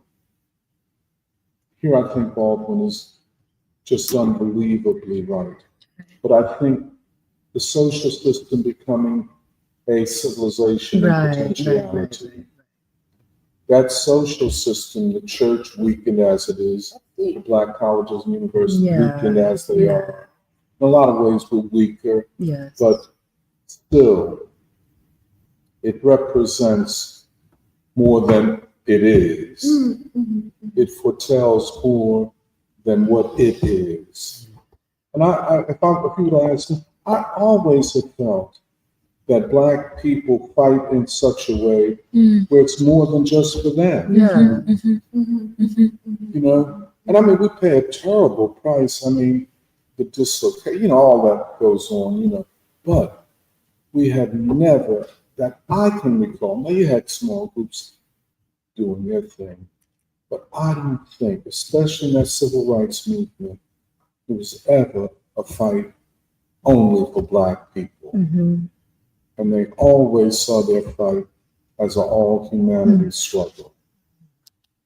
And I think if you were to ask me, I think that still is alive among Black folk, especially the working class and poor, that we don't want it just for us. We want it for everybody. Thus we want to change the country. Yeah. I think it's in, you know, Ellington, all over Ellington, all the music, I mean, and even, you know, the soul music, the R&B music that we all love, and there's a reason. You know, the other thing, just a small thing, you know, the question, and there've been many ideological efforts to appropriate the Black movement. The modern queer movement attempts to appropriate what they think is the Black movement, even all of the belligerence and, you know, that behavior, disrespect and so on. Well, that's what they thought the Black Power movement exemplified, you know. But they missed the point of what the Black movement was, what Black people have become. And I just still ask the Black male, and that's why feminism does not fit. You know, we listen to a lot of Black music. If the Black man is the brute and the violent purveyor of violence that he's portrayed as, how can you explain this music? Right. Why are all these Black men singing in something that sounds like soprano? They're not trying to be women, by the way. But what is that voicing about? Why would a man present himself in a poetic, artistic way like a woman, at least in his voice, which is not his talking voice, by the way? Why?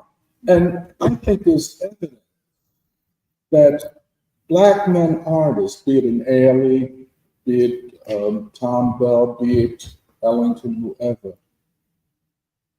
are as compassionate and maybe in some instances more so than Black women. I don't think you can say that Black women among Black people have a monopoly on compassion. I mean, you know, that's the way because we're brutes, and, you know, the Obama spectacle. Oh, yeah. You know, going to tell Black men, you know, you better do this and so on and so forth. When you listen to them, when you see, first of all, listen to the music, then you have to ask the question, what else about them is it that I don't know? What are their hearts like?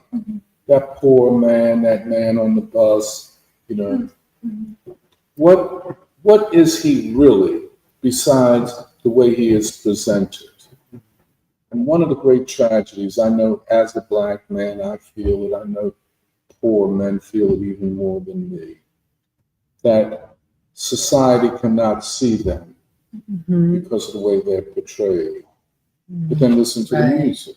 Right. You know? Right. Look at the art. What is going on here? So I just want to say that in terms of the social system as a representative of a civilization and potentiality, Right. what is that civilization? Right. What is the art of that civilization? Who produces it? Indeed, men and women. But men, definitely. How do they produce this if they are brutes and savages? Right. And what do they present? Is Ellington with his sacred concerts, with his Afro-Asiatic, what do they call them? Afro-Asiatic? Afro-Eurasian suite. Yeah, Afro-Eurasian. You're like Europe. Yeah, you're Asian, but then Europe is sucked into Asia. Yes. What is he thinking about? Why?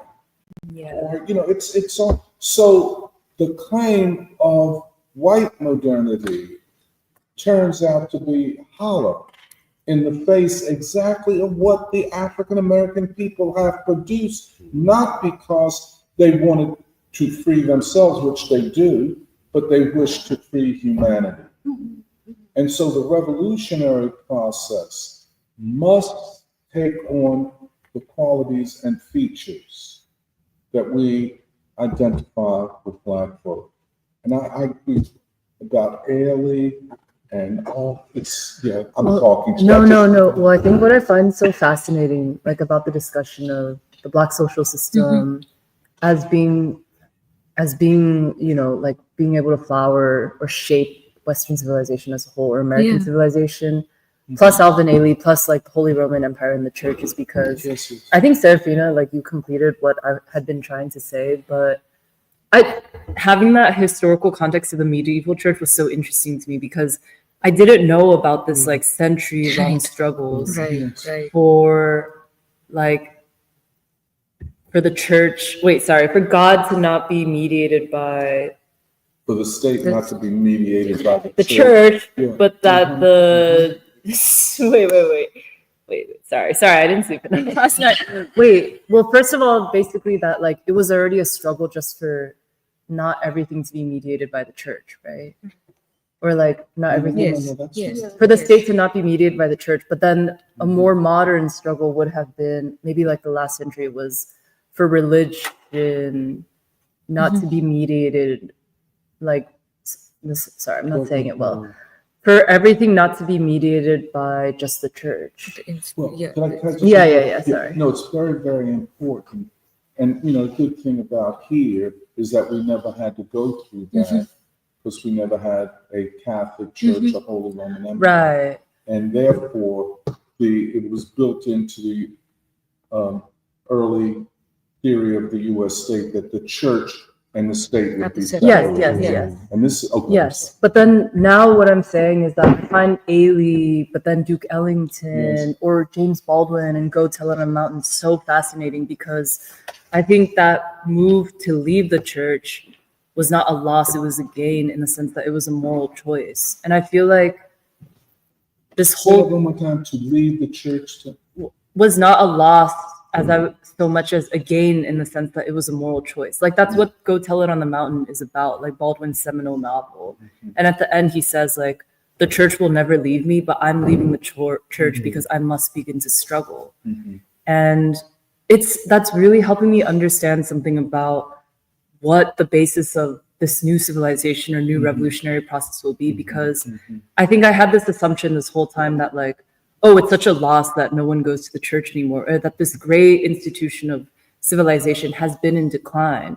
But then when you have the example of someone like Ailey or Baldwin and their lives and their contributions, don't you say like, oh, that's an even pure or like a more advanced development of what that religion always stood for?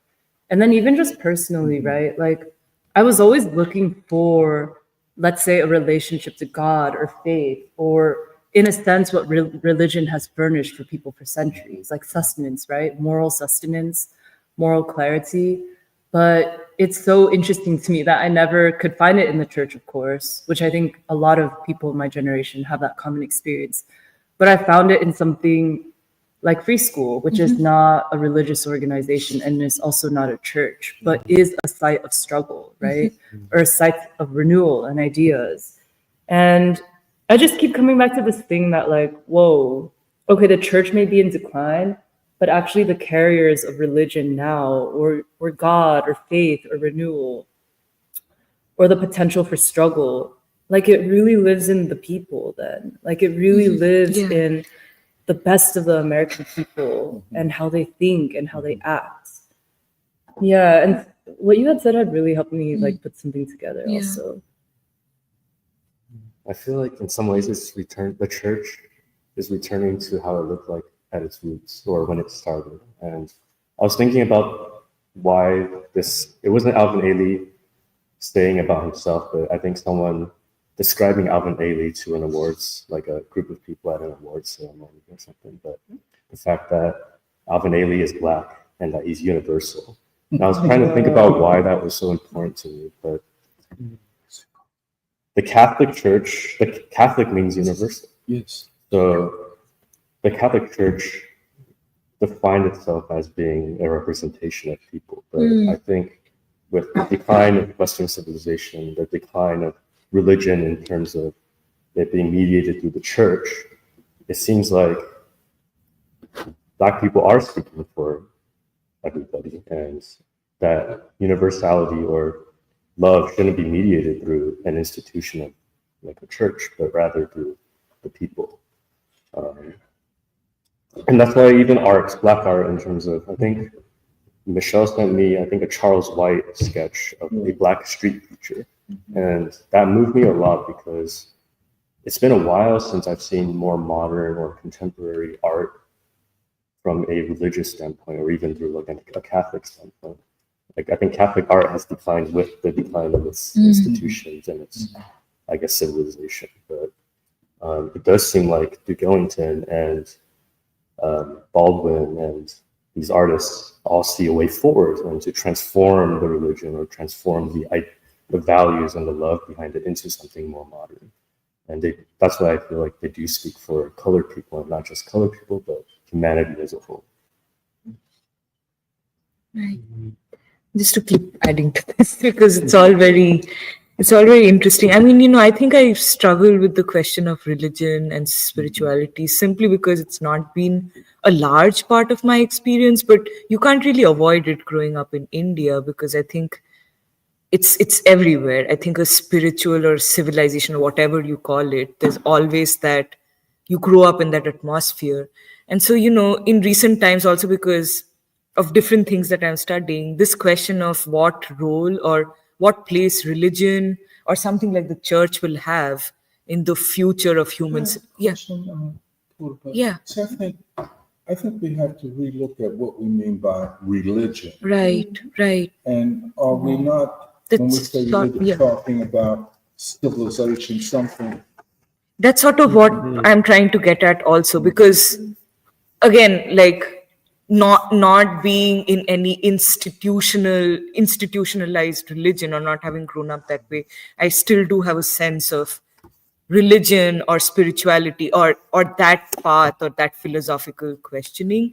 And in some ways, the reason why King and the nonviolent struggle also rooted in the Black church, something about it seems to transcend the superstructure of the church itself or institutionalized religion itself, and takes it, as Baldwin says, to the providence of individual will and morality of the people, which is also what Michelle was talking about, is that it becomes a power that can be wielded by the people, or it becomes a moral center that can be developed. And so I think you sort of summarize what my question was about also, is when we talk about the fall of the church or the crisis of the church, will it still continue to survive in new ways and live among the people without, these superstructures existing, or so on and so forth? The last thing I'll say is there was just something like today there was an article in New York Times. Basically, like, it's not a good article. I'm only mentioning it to make a point, where this author, I mean, the title of the article is something like "Going to Empty Churches" or and I looked at it and I was like, I'm so confused as to why. So basically the author is trying to say that they like going to churches when there's nobody there, because they can have silence and peace and pause time and just like be with God or be with thoughts and so on and so forth. And it just reminded me of everything we've been talking about these last 2 weeks, where we are like, you're trying to understand the crisis of the church, why young people don't want to turn towards the church and this and that. And I don't know what point I'm trying to make, but it's just there's such a disconnect between how to even read the moment or how to understand the significance. But this is why I think we have to have a proper definition of what we mean when we say religion or the church. Are they walking away from religion, or are they walking away from a civilization? Yes.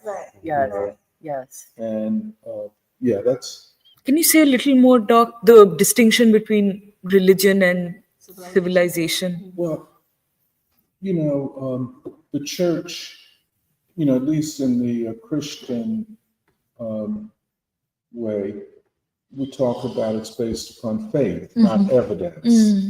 It's, in fact, they say the evidence of things not seen, because it is faith. And, well, what is civilization?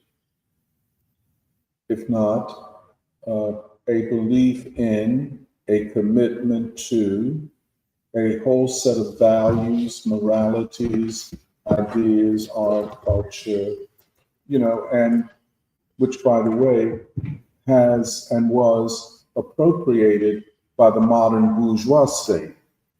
So all of that civilization gives and has given, I don't care whether it's Hinduism or Christianity or Islam or whatever, all of that which it has given is then reconstituted for the nation. So when all civilizations are really first and foremost the great values, the great art, the great morality, not civilization. By the way, all of the things that secular modernity proclaims is not necessarily what religion or what civilization is based upon.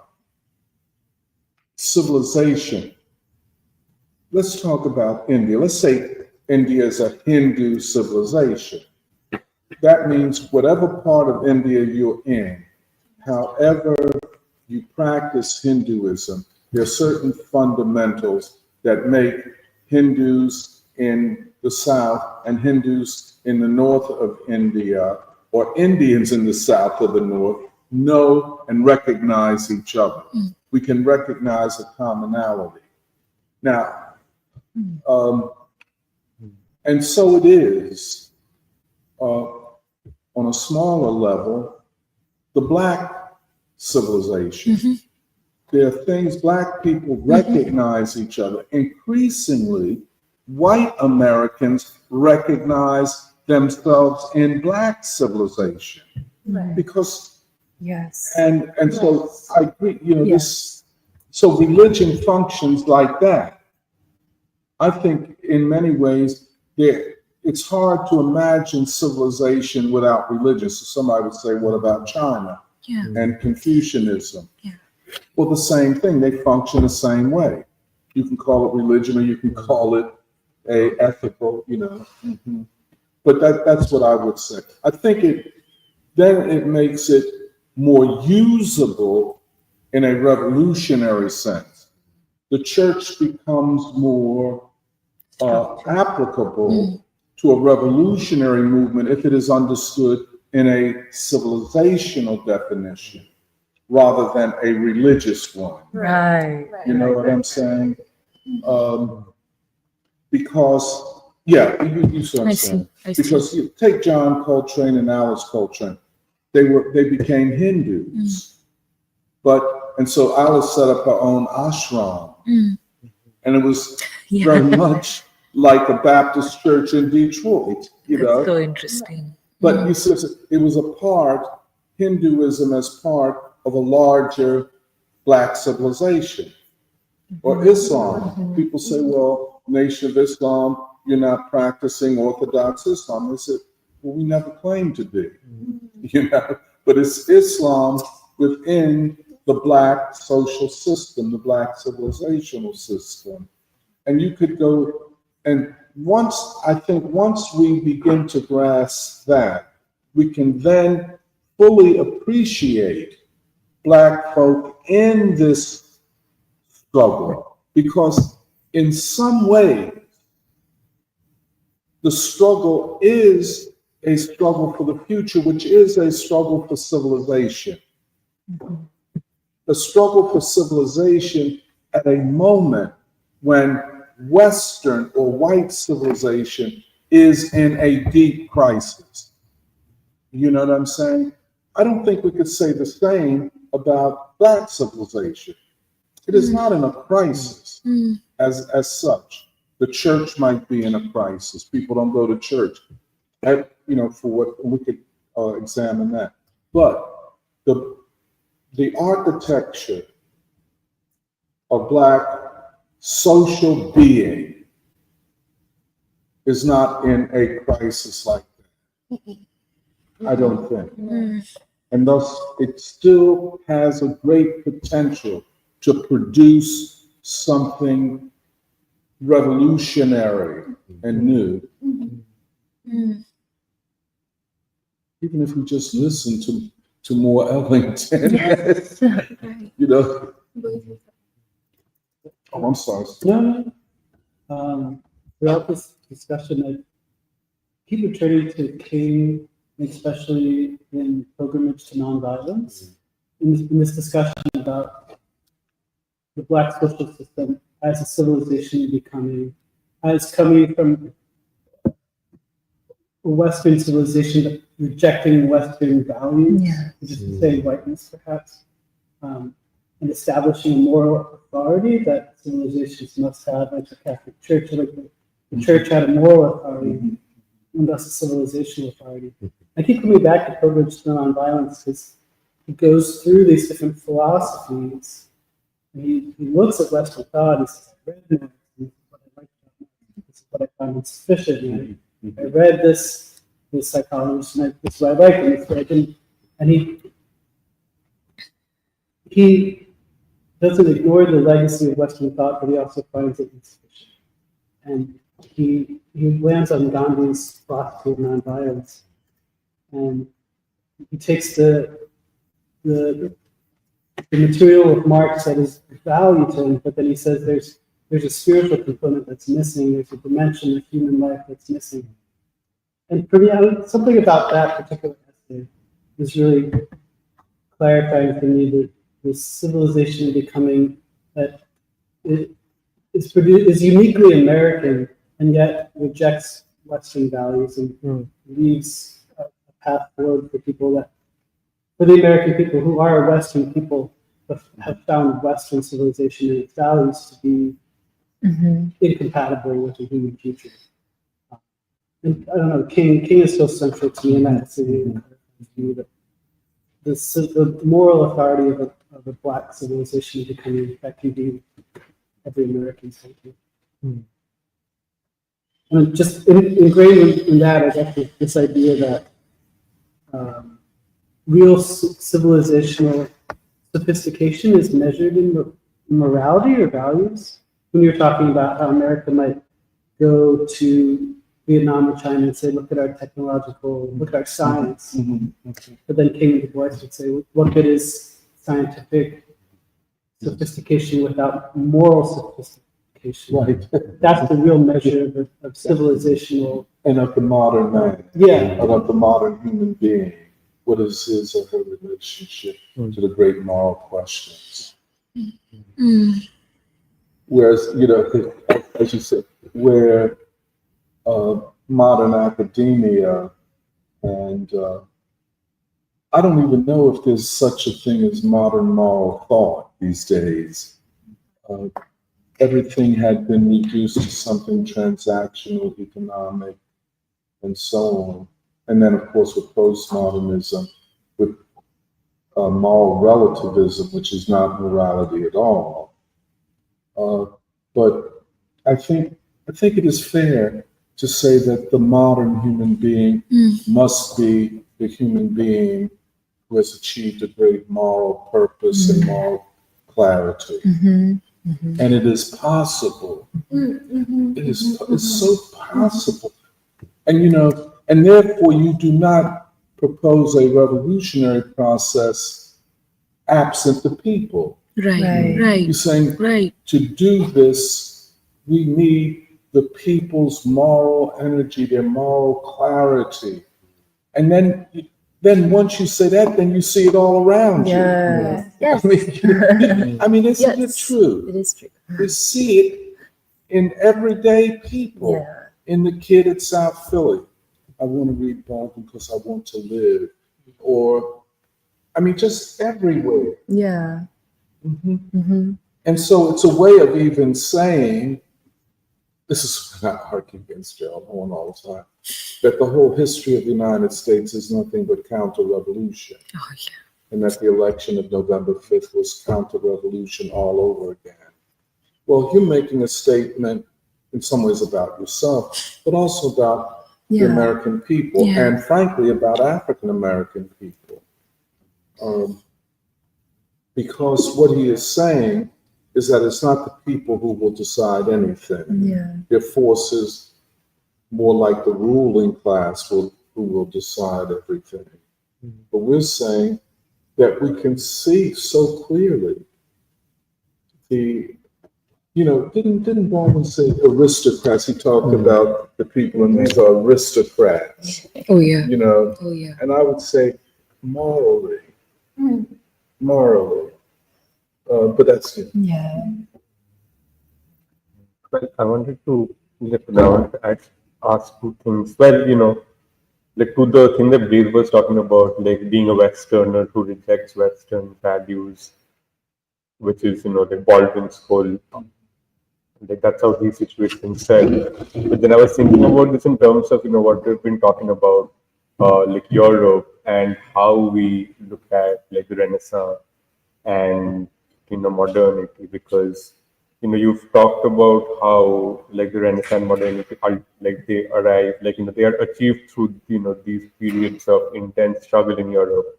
But then there is also a way to look at modernity as though, I think this is part of the propaganda, that modernity was achieved, solely through the industrial revolution and onward. And I think interesting. Right. And the thing is, I think this is okay. So if you see modernity as something that is worked out through struggle, I think this is a question of to the question of in which direction are we going to go now? What is the future going to be defined by? I think that's where a positive answer can be found, because it ties in struggle, as opposed to, I think, which is what the whole intellectuals, of course, but all these people talking about it on and on also. I think they look at this question as, yes, the only way for me to abandon, yes, I want to reject whiteness, I want to reject I want to reject Europe and everything that comes out of Europe, but I'm going to reject, I'm not going to reject the terms on which Europe defines modernity. So I stick to the terms of modernity as defined by Europe, but I'm going to reject Europe, which sort of comes back to, I was thinking of this when you were saying on what basis do you or does Baldwin or can we reject whiteness, and that does not mean a rejection of modernity. And I think to come at this and maybe I'm thinking of this also from what we've been talking about the last like few weeks about especially art, like all the art that comes out of Europe in this period, which is a civilizational contribution of Europe, but at the same time, the way we relate to this is through everything that happened, like the rest of history. Like we relate to this with the question of power and white supremacy and so on. And yeah, I was bringing it up because I think this is something that I'm also trying to work out. Like how do we make this distinction concrete? Because this is the way to work out the future of modernity. And yeah, the other thing I was thinking of was this whole conversation about religion and its role in establishing the essence of a civilization. I guess that's how we've been talking about it. Yeah. And I think, okay, I'm not fully sure of this, but I think to a large extent, pretty much everywhere in the world, like religion has had to be rescued from some kind of a stagnancy. So talking about India, it was the freedom struggle which saw all these Reinterpretation. freedom fighters who had to do a modern interpretation of religion. That's what Gandhi and all of them were trying to do, to interpret religion in a modern way and to tie it with struggle. But I think with Black America, it seems that it has always been a civilization, like in a continuous struggle, which is why the Black Church has been, I think it has been relevant politically. As a political institution, it has been relevant from its inception. And maybe we can say that this has been true till the end of the civil rights period and so on. But I think the history of the Black Church is very different from, the history of Black Christianity is very different from, that of most other religions, in that their periods had they had a period of stagnation, and then they had to be it required strong leadership which would interpret it for the modern man. And I think I was thinking, like, today the question of America's future, this also probably hinges on in what way does Black Christianity reinterpret itself, or maybe it's just about Christianity, but I think I'm thinking more about Black Christianity because that's the one which had a concrete relationship to struggle. An unambiguous relationship to freedom, Right. And democracy. Unambiguous. Just on that first point that you made about the difference between the Renaissance and modernity, and where is modernity? And I was just thinking earlier, I'm like, Du Bois is kind of a genius because of how the most simple thing can be the most specific and clarifying idea. Could you explain that the most simple thing could be the most... The most simple thing that he said could be the most clarifying specific idea. The problem of the 20th century is the problem of the color line. And then it hits you he was really thinking about a certain formulation of the time itself that would emerge in the struggle for freedom, and what basis that struggle would be. But then that made me think about in The World in Africa, his first chapter being the collapse of Europe. And to me, I'm like, well, it's actually really deep. And it's not that I read this book recently, but it just came in my head as a part of the reconfiguration of history, instead of history being told by empires, the medieval period, or medieval empire, and then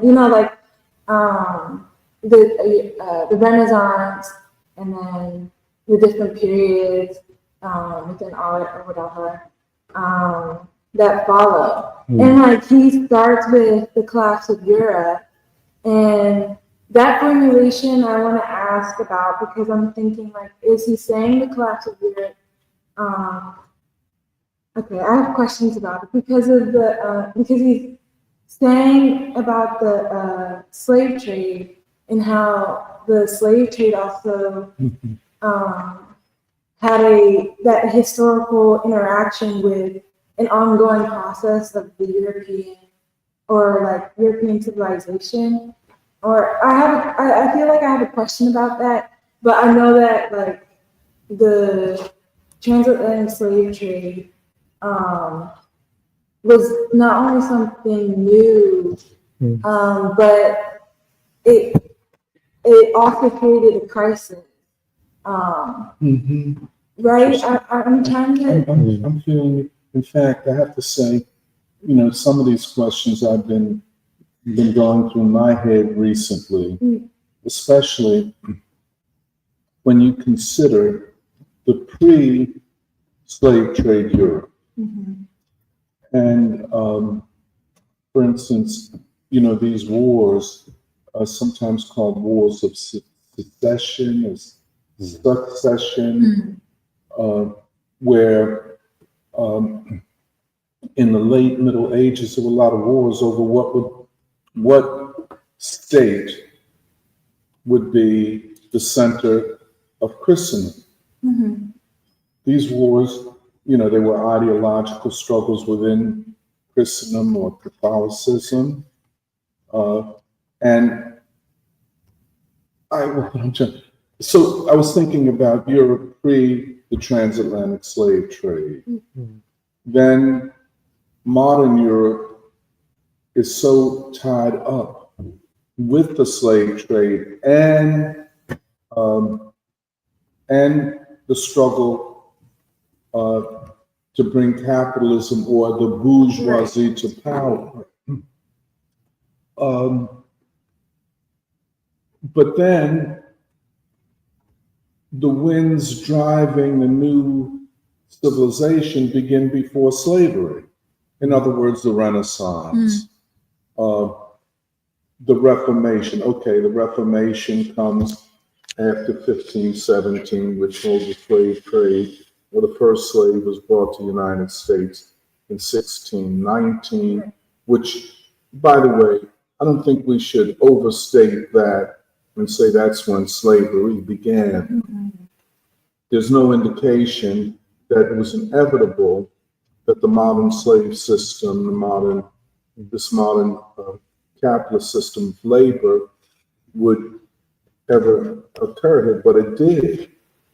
But already you had everything that could have created a different kind of civilization, that is the Renaissance, the art, the science, the philosophy, reason, all of that seems not to have been dependent upon the slave trade, and maybe not completely dependent upon the bourgeoisie. Because if you take Leonardo da Vinci and Michelangelo, and others, they emerged pre-modern bourgeoisie in power. In fact, it is their example and their philosophy which defines for what would be the modern bourgeoisie who they are. The combination of art and science, the individual, all of these things were already being worked out in Italy, let us say, maybe then Dutch and so on. But the interesting thing is that maybe one of the earliest struggles for modernity is painting and sculpture, and not the Industrial Revolution, which only comes much later and is made possible by all that preceded it. And this is important because we're talking about a modern world. We are not nihilists. We are not, everything is fucked up because white people, cat, rat, and dog and all that. No, we're not taking that position. We're taking the dialectical position that Michelle mentions, that we're now at a new stage and that modernity can go forward, but here are the conditionalities for it to go forward. That's the way I would think. But and of course, when I'm looking at all these documentaries on Leonardo da Vinci and Michelangelo, they're trying to get it all. I wish Kathy, come on back. We missed you, Kathy. Yeah, really. I'm telling you. And yeah, and so art will, I think, be consequential in this period. Poetry, music.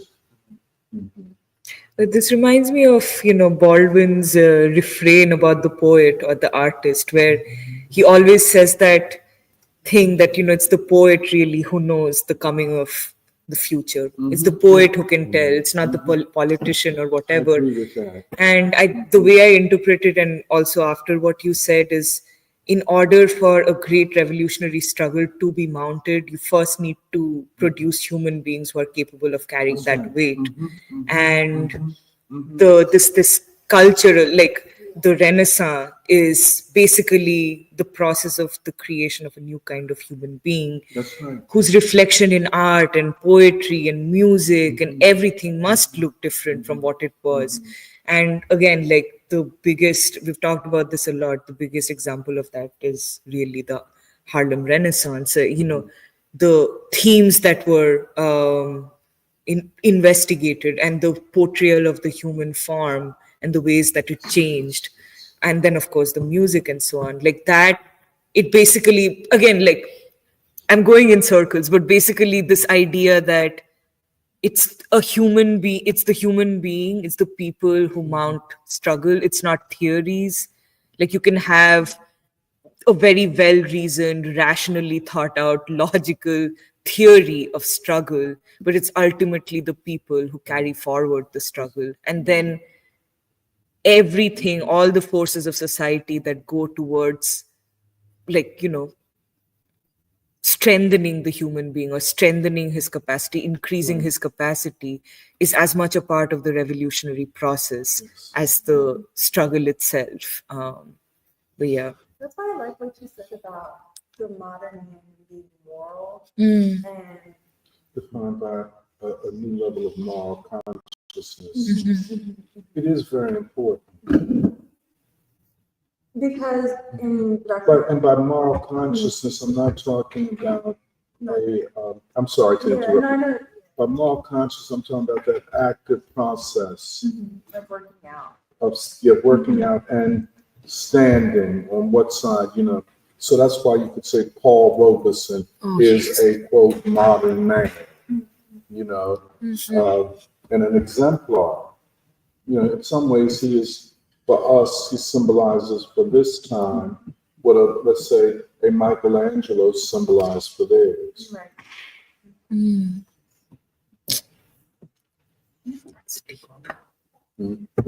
Well, let's do comments here. Well, the comments have been pretty bad. This time we had some haters. I had to ban one. No way. It's all right. Huh? I don't know, maybe lately in the last few weeks. But Online. it's not always. This today is special. We have some people who are being really racist, so I banned one of them. What are they saying? What are the haters saying? Just a bunch of, plainly racist stuff about Asians and Indians and talking to this and so on. But nothing of substance, so not worth reading out. Never mind them. Yeah. Okay. So a lot of people said good morning. Kansas Mama, Matt, Kathy says good morning, miss you all. Then we have Kansas Mama. This is in the beginning where Doc was doing your introductory remarks. Kansas Mama says the old quote, my way or the highway lol, speaking about, basically the ruling elite and so on. Let me see. Kansas Mama, again, on the question of what will be the fate of the ruling elite. They say, I keep waiting for the White House press secretary, Karine Jean-Pierre, to throw up her arms at Peter D and just say, you know what, I give up. It's all bullshit, and walk off. I don't feel sorry for her. She picked her career. Michelle Bell says, responds to Kansas Mama, says, lol, I also hear the hopelessness in MSN talk show host, MSNBC, I guess. Yes. Never heard such tones out of them in decades. Kansas Mama, exactly. They also say, I miss the past 2 free school discussions, I guess, but I enjoyed this a lot too. Like button, friends, let's get this out there. Like what? Like button, let's get this out there. Okay, She's saying we need to be more out there. I'm going to skip a bunch of comments that don't really make any sense. Okay, let's see.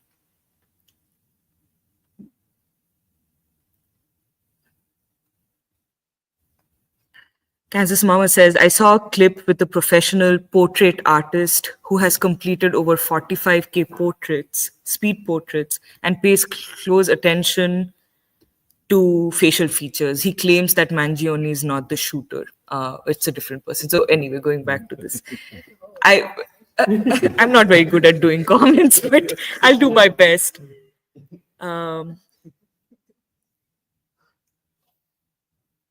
Michelle Bell says, I wonder about Prince Harry, what made him walk away, so to speak, from the royals, or was this just a publicity stunt? He didn't really lose money. Again, I guess related to the question of what happens to the ruling class.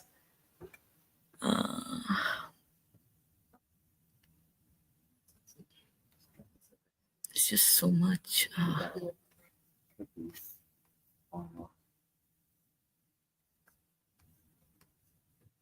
Sorry, I'm just starting. Oh, there's a lot of That's nice. Yeah. Oh, and Gwendolyn Simmons says, please share any readings on the contemporary Black alternative civilization. I would argue, as a Black CRT activist who marched with MLK, Stokely, and others, I think that integration destroyed it. Maybe we can come back to this after the comments. Jaron says, good afternoon, Free School. You mentioned Duke Ellington. Don't forget his series of performances in religious edifices. I attended one of those performances, but by his son, Mercer. My favorite Ellington is live concert at a church sanctuary. Quote, the substance of things hoped for, the evidence of things unseen. Yes. End quote. That's nice.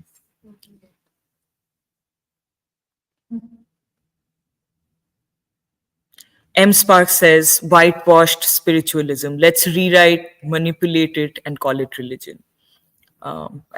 Commenting on religion, I guess.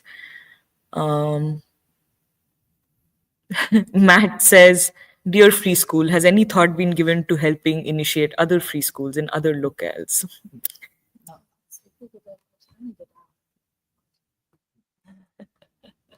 Okay, BK responds to what Gwendolyn had said about integration being in some ways what came in the way of the Black alternative civilization. And BK says, I agree, because integration is a misnomer. It was really assimilation.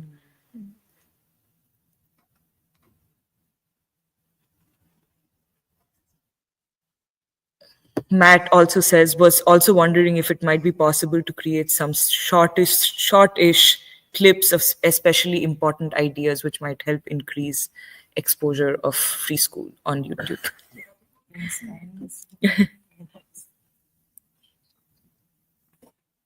And Reverend Miller says, not in tune with modern tech, but delighted to be able to connect online.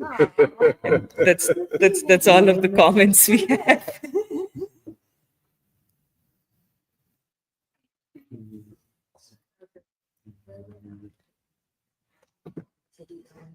You want it? What time is it? It's 2 p.m. It's 1:30. Yeah, that's fine. I'm not even going to work. Oh, wow. Basically, we can be here all day. I don't, we had a beautiful time on Christmas Eve and Christmas Day. Yeah, we had a lot of fun, and but on Christmas Day, we looked at a couple of movies. The Bonhoeffer movie. Which one? The one that just came out. I saw the 2003 one. That's what oh no. And it's and we looked at this documentary on Leonardo da Vinci of Ken Burns, and I have to say both were highly disappointing. Yeah, let's watch the Alvin Ailey documentary then. Yeah, I saw that when it came out. I know we went together. And, I was not overly impressed with that either. Yeah. But what I wanted to say is, I agree with people who say there's something about this crisis that is unusual. And that's why it looks like it's analogous to the crisis of the pre-modern period, in Europe in particular. It was not the same dynamic happening anywhere else. And this is why it seems that there's something instructive, something to be learned from that process for this time. And that's why the question of what is religion ultimately civilization or the manifestation of civilization? And if so, what does it mean? And this is why I think that definition helps us. What does it mean when people walk away from the church? Is it a rejection of modernity or rejection of the current form that it has taken? And therefore, is a pre-revolutionary situation one not unlike what is called the Renaissance, which was the pre-bourgeois revolution? That's all. And the other side is, what is the capacity of the American people? Can we as a people do what must be done? That's still to be found. We don't know. Right. We know we have a desperate ruling class, a very frightened ruling class. Would you agree with that, Stephanie? Yeah, I think, and they do stupid and crazy things, and they think that they can win by winning the propaganda war, the PR war. So if they say they're winning in Ukraine, well, they're winning, even if they're not. And I was, one of the things I think I was talking to Wilmer on his podcast about this, that, you get a lot of propaganda about the Middle East and Israel. And so, the government of Syria collapsed. Very bad thing, more tragic for the people of Syria. But Israel is on the cusp of collapse. So can you say Israel has won? I mean, all of the, propaganda and triumphalism. The Israeli army is now occupying a bigger part of Syria. Well, can they really, given that they're overextended? And so my point was that not only is Ukraine and the West not winning there, I don't think they're winning in the Middle East. I don't think they're winning at all. And they're losing in two very strategic areas. Now, do they really want to take on China or Iran under these conditions? I would hope not, but then you're dealing with desperate people. Right. But that's, So I say I like to say, I think we are correct to focus upon the revolutionary process in this country. And, talking to Nandathan Raju about these things, it's very it comes off to me that in a lot of ways this is the center of a world transformative movement. Well, I mean, I feel that so strongly because, wherever else that you talk about, there is a struggle, but I think it's predicated on first understanding the West on the terms of the people everywhere. And that I don't know how to, it cannot be overstated how much that task has not been taken up by intellectuals in different parts of the world, how easy it has been to just accept or uncritically accept theoretical foundations, assumptions, worldviews that came from the West without really, I mean, it's also without realizing that you already had ground to stand upon from your own history, from your own process, from your country's own revolutionary process. So I think I'm just all of this to say that I completely agree that what happens here has global I consequences. can't wait for you all to get back from India. We haven't even left. We haven't even left. I don't want you to leave. That's the other thing. But I can't wait for you to come. Just next week or so. Yeah. To get to know how things look over there, how they see what's going on here. Yeah. So, Yeah. I think that there is a kind of limitation in the way that at least the people that I speak to, the limitation because they're focusing on domestic policy with really no regard for foreign policy, but not their own country's foreign policy, but the US foreign policy, which has its tendrils everywhere. Which is why when you think about I was thinking about what Grace was saying about how Americans can go to China and say that our knowledge base, our technology is much better than yours, so you have to bow down to our civilizational values. But that's not even true. I mean, I was where is it? I was looking at this morning. Top universities ranked by number of scientific publications. 8 out of 10 are in China. Wow. 8 out of 10. And then where are the other two? There's Harvard and University of Toronto. So I don't know. I mean, I think that this really points towards, like you said, a weakening structure, and you can see that these educational institutions have really given up on actually producing knowledge. But now they are also in the whole propaganda campaign business. And this is serious. This is when 8 of the 10 are Chinese. I mean, how can the United States or the West compete? You can't compete. Harvard is great because they have a lot of Asian students. Y'all have made Harvard great again. Y'all up there too.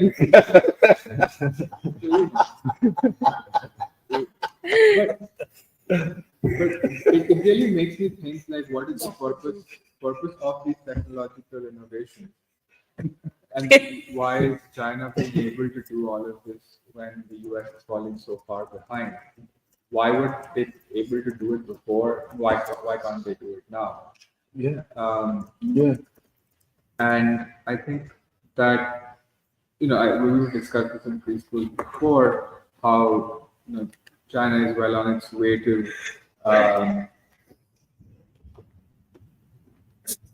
manage type 2 diabetes, manage certain forms of rare lymphatic carcinoma, and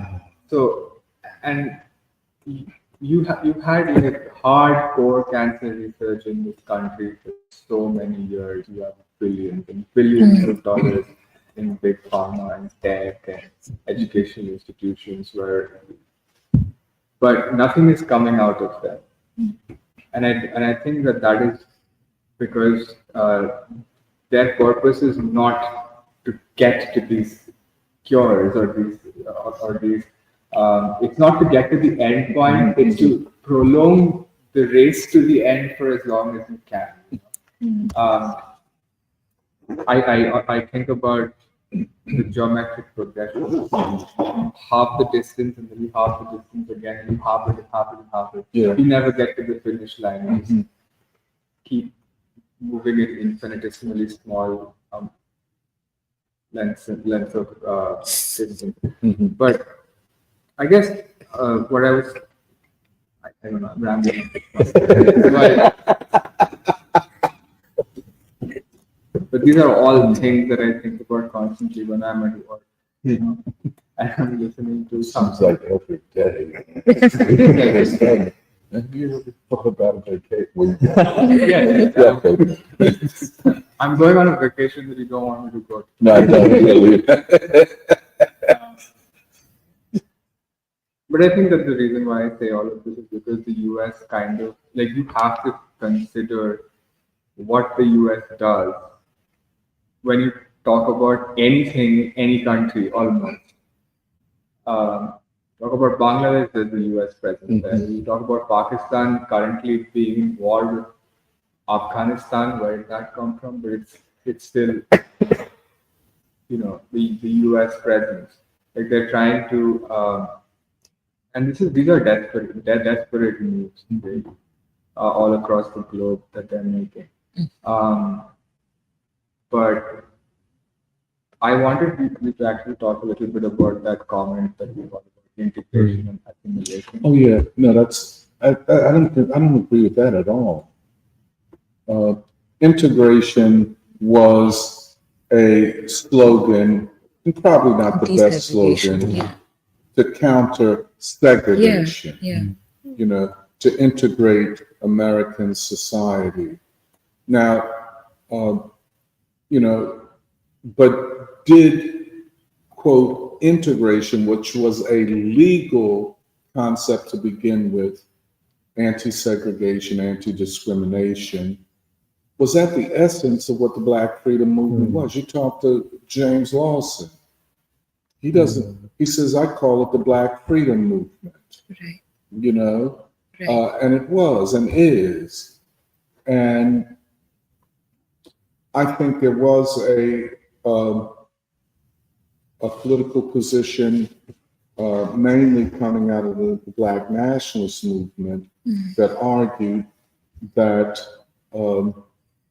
we should not have used the slogan integration or not have thought to be integrated because that obstructed the struggle for freedom. And so I think it's a complicated question. There are a lot of elements in the discussion.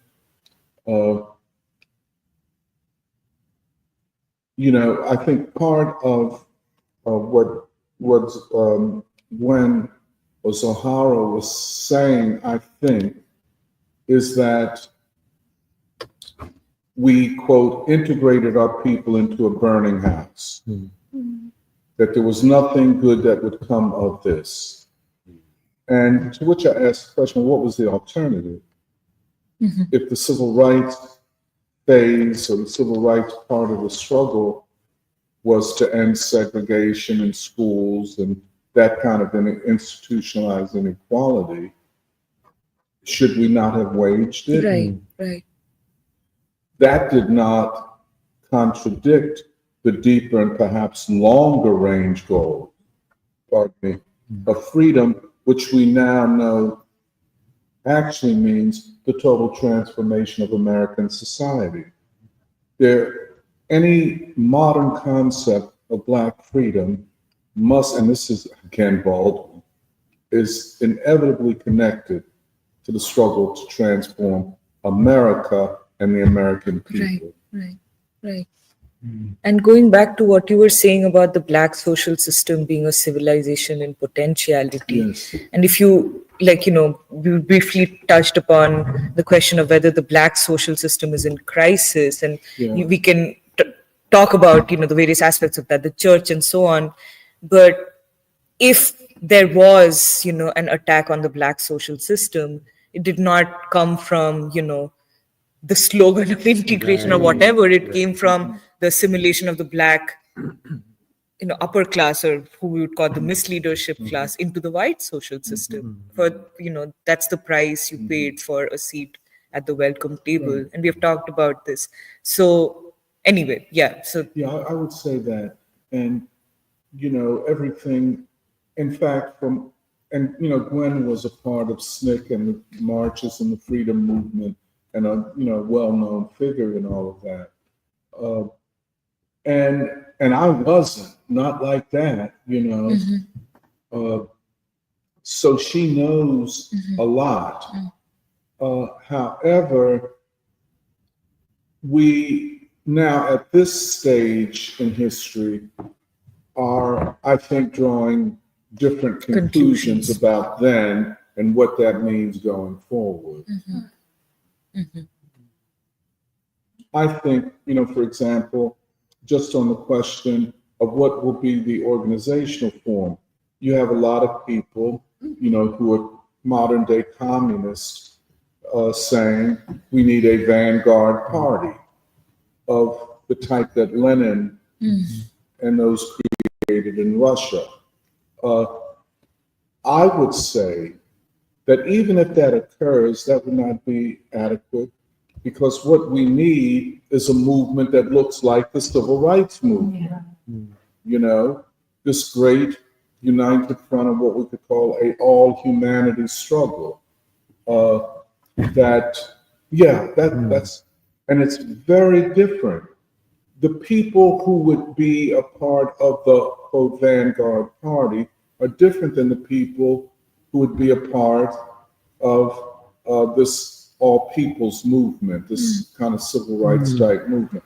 Very different people, very different ambitions, very different ideas, books, etc. Where we would, for example, as we do, we reference King and Baldwin and all of that type of thing. Well, they wouldn't at all, which I find extraordinary. They might say that, the young new communists, that, well, religion is the opiate of the people. We wouldn't say that. Right. They would,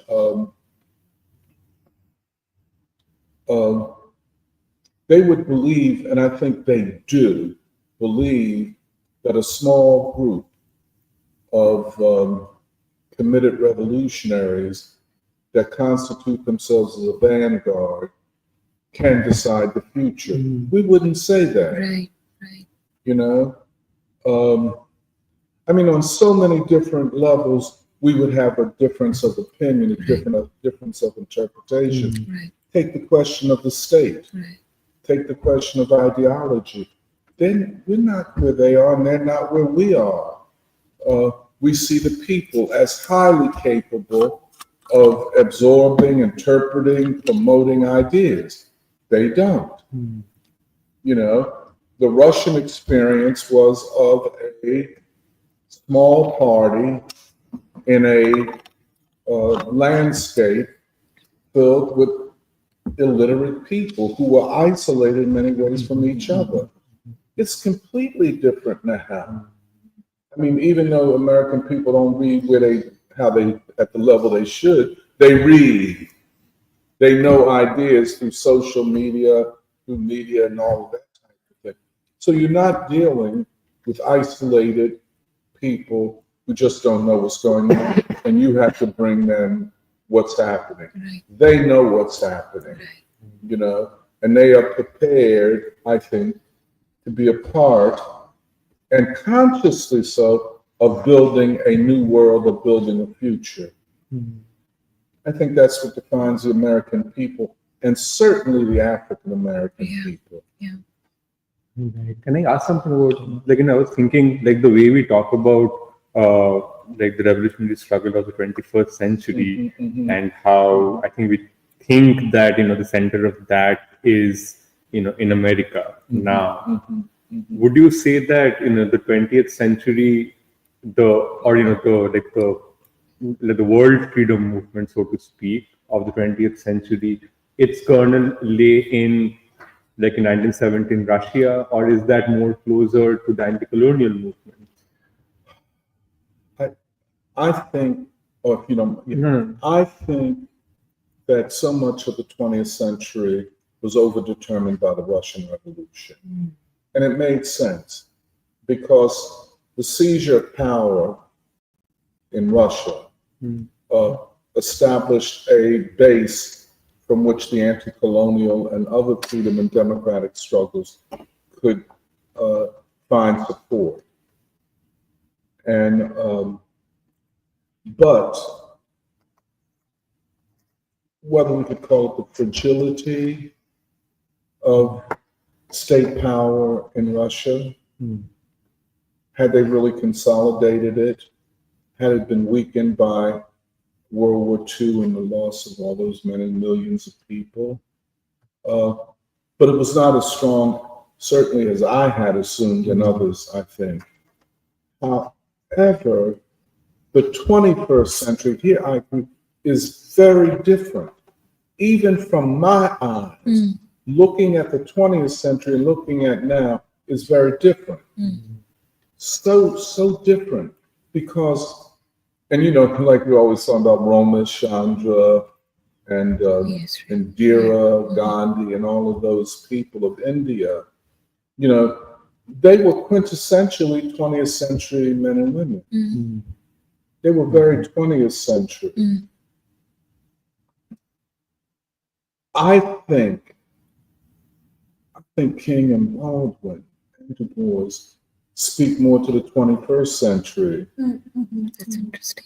That speak stronger to the 21st century than I think Lenin does. Yes. I think, to be more specific, they speak more strongly to the American 21st century than Lenin does. And Lenin is not to be just kicked to the side. Right. But, I mean, we're talking science, all the old science, and we're talking about evidence. We're talking about, indeed, we are talking about theories and epistemologies, how we know what we can know, how do we summarize, sum up, as I used to say, all of these multiple experiences of the people into a general theory. Is it possible? But I don't care how you cut it, the 21st century looks very different than the 20th. I think ideologically, the 21st century is very much more complex. And I think that for your generation, it is so complex because unlike the 20th century,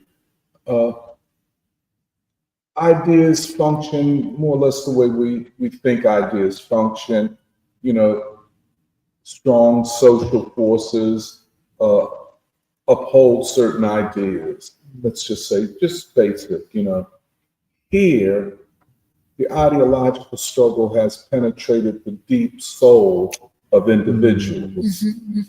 The ruling elite have discovered how to do that. And they know how to use communications, they know how to use media, they know how to use advertising. And your generation looks a lot different than mine did. And sometimes I just get a little too arrogant and impatient, and I apologize. I never had to go through what you all go through at the ideological level, and especially people that have been highly educated in universities. You all were presented not only with ideas, but the way you should live. And and that's just part of it. So it is different. The ideological struggle And you all, and what you have to, go through and to, just to ferret out all of the bad stuff and hold on to what is valuable. I don't think we ever had to face anything like this. Never. So I always find myself trying to catch up with you all.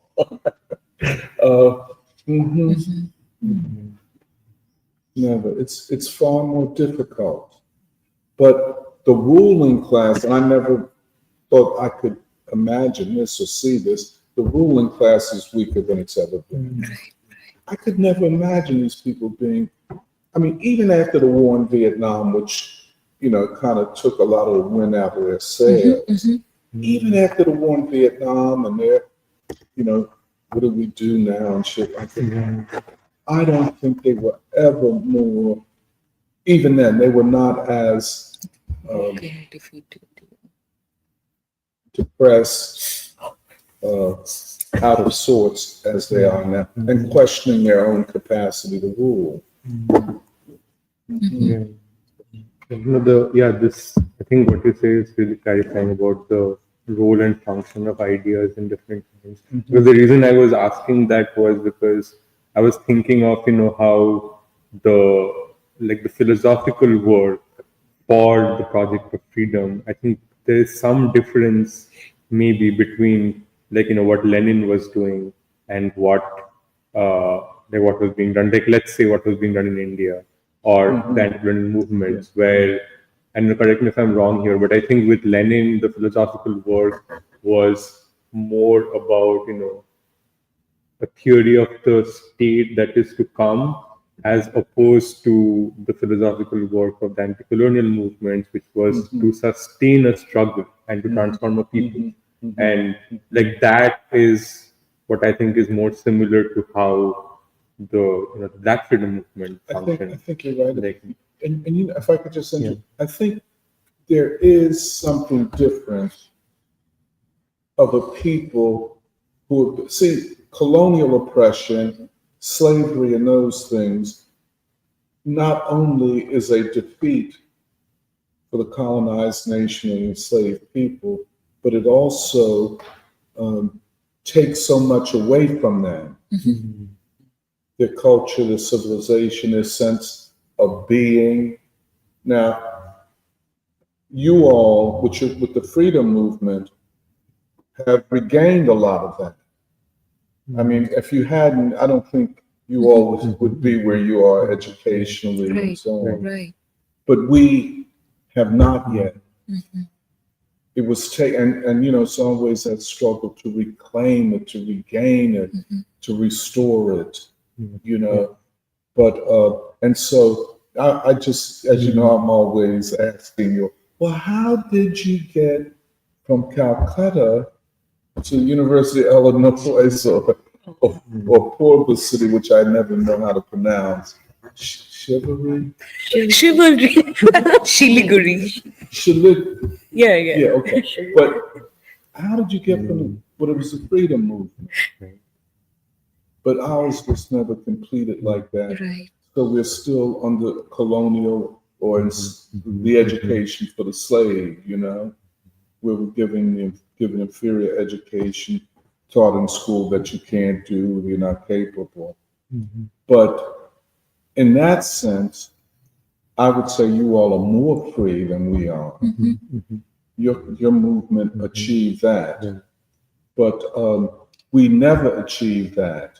We were always deprived of it, denied it, but we aspire to it. That's why the music and art is, because it's all done not in the mainstream of white culture, but on the margins. Ailey comes from, where's Ailey from? Oh yeah, Texas. Texas, that's right. Small town, poor family, the whole nine. Everybody is like that. And we didn't go to conservatory to learn to play the instruments. Yeah. We picked them up and did them, the pianos, and we taught ourselves to do all of that. So we never had the support of the state. Right. But perhaps it's a good thing. Right. Because it compelled us to create in new ways, in different ways. But we've come under attack. The attacks have been, especially upon the soul and the identity of the individual and this individual's sense of her or his own worth. That is a huge thing with us. Am I worthy of anything? Is my life worth anything? I'm going to fail anyway, so why even try? I'm not going to be able to make it, so why not go and rob a store or something? That is something that we always have to struggle with. I think that spirit, that of defeat, of pessimism and nihilism may be stronger now than when I was coming up. Actually, when I was coming up, I don't remember anything but optimism, because the freedom struggle. And you have all of these examples of great fighters, of great people sacrificing. And then it was our music. The music reflected the struggle, and it really did. It really did. And all of the musicians, even, people like at Motown, they were all young teenagers, early 20s. They all believed that we were going to be free and we had to produce music and we had to be dignified and all of that. This is not today. The ruling class has tried to define who we are. And you all are right about the church and the Black colleges and universities. They're not measuring up to the task. Yeah. They really aren't. And I say this about my own church. And when I go, it's like a dark and gloomy place, man. Whereas when I was a kid, it was, a brighter. And when you have a lot of young kids around, it's always going to be bright because they're going to be making noise. They're going to be doing things. And one of the things is that in the church, the youth were always singing, always, practicing the songs that we're going to sing in the choir or just singing. And so that gave a life and a freshness and a newness. But you go there today, first of all, there are no young people. And so there's no excitement, there's no life. And they don't know how to do it. They don't know how to get the young people in. And they think, sadly, and this is, most older people, that what we have to do is tell them what to do or show them the way we did it. Because, I was in that church all my life. So people talking about tell them and show them. I asked them, well, where were you? I don't remember you doing nothing around here. But,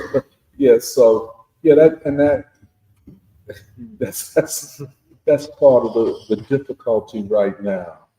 It is difficult, believe me. It is very difficult. And because I believe if Black people can't make this special contribution, the nation can't go forward. Right. They really can't. And white folk don't have it like that. And part of it is of their own doing. But now I think more white people than ever before realize that you got, just be Black. Do something to help your damn self out. That white thing then took you as far as you can go. Just like my friend, it's really done played out. And I think I was talking to Dwight, and he was saying how, Latinos and Asians don't want to. Well, it was a strong thing among Latinos, Puerto Ricans, and Mexicans. If you could pass for white, you go white. I'm Mexican till I can go white, And then, but now it's not no rush to be white, that thing don't work for me like I thought it would, you know. And so yeah, so I think that these are changes, but we don't know because you know it's very difficult to have the methodology to study it because a lot of it is qualitative, and you know I guess you're measuring qualitative characteristics, or as you say, phenomenological ones, far more difficult than measuring quantitative changes. Yeah, maybe we can read the next few comments and then end. Okay. Okay, so Jahan says, great discussion today. Viewing Palestine today, one sees the importance of religion as a force for understanding the human capacity for sacrifice beyond one's individual life. This has lessons for overcoming violence, pessimism, and nihilism in the struggle for a democratic modernity. Matt says it could be interesting, a discussion between Doc and some of the alluded to young Marxist Leninists. BK, today, and this is in response to the integration question, I think. Today, it is much easier to truly integrate into American society than 70 years ago because the American societal norms have become much weaker. Years ago, immigrants were under immense pressure to hide their unique cultures and absorb or assimilate into American culture or risk becoming victims of violence or ridicule. Many immigrants back then even refused to speak their native tongue. So the same pressure applied to American Negroes.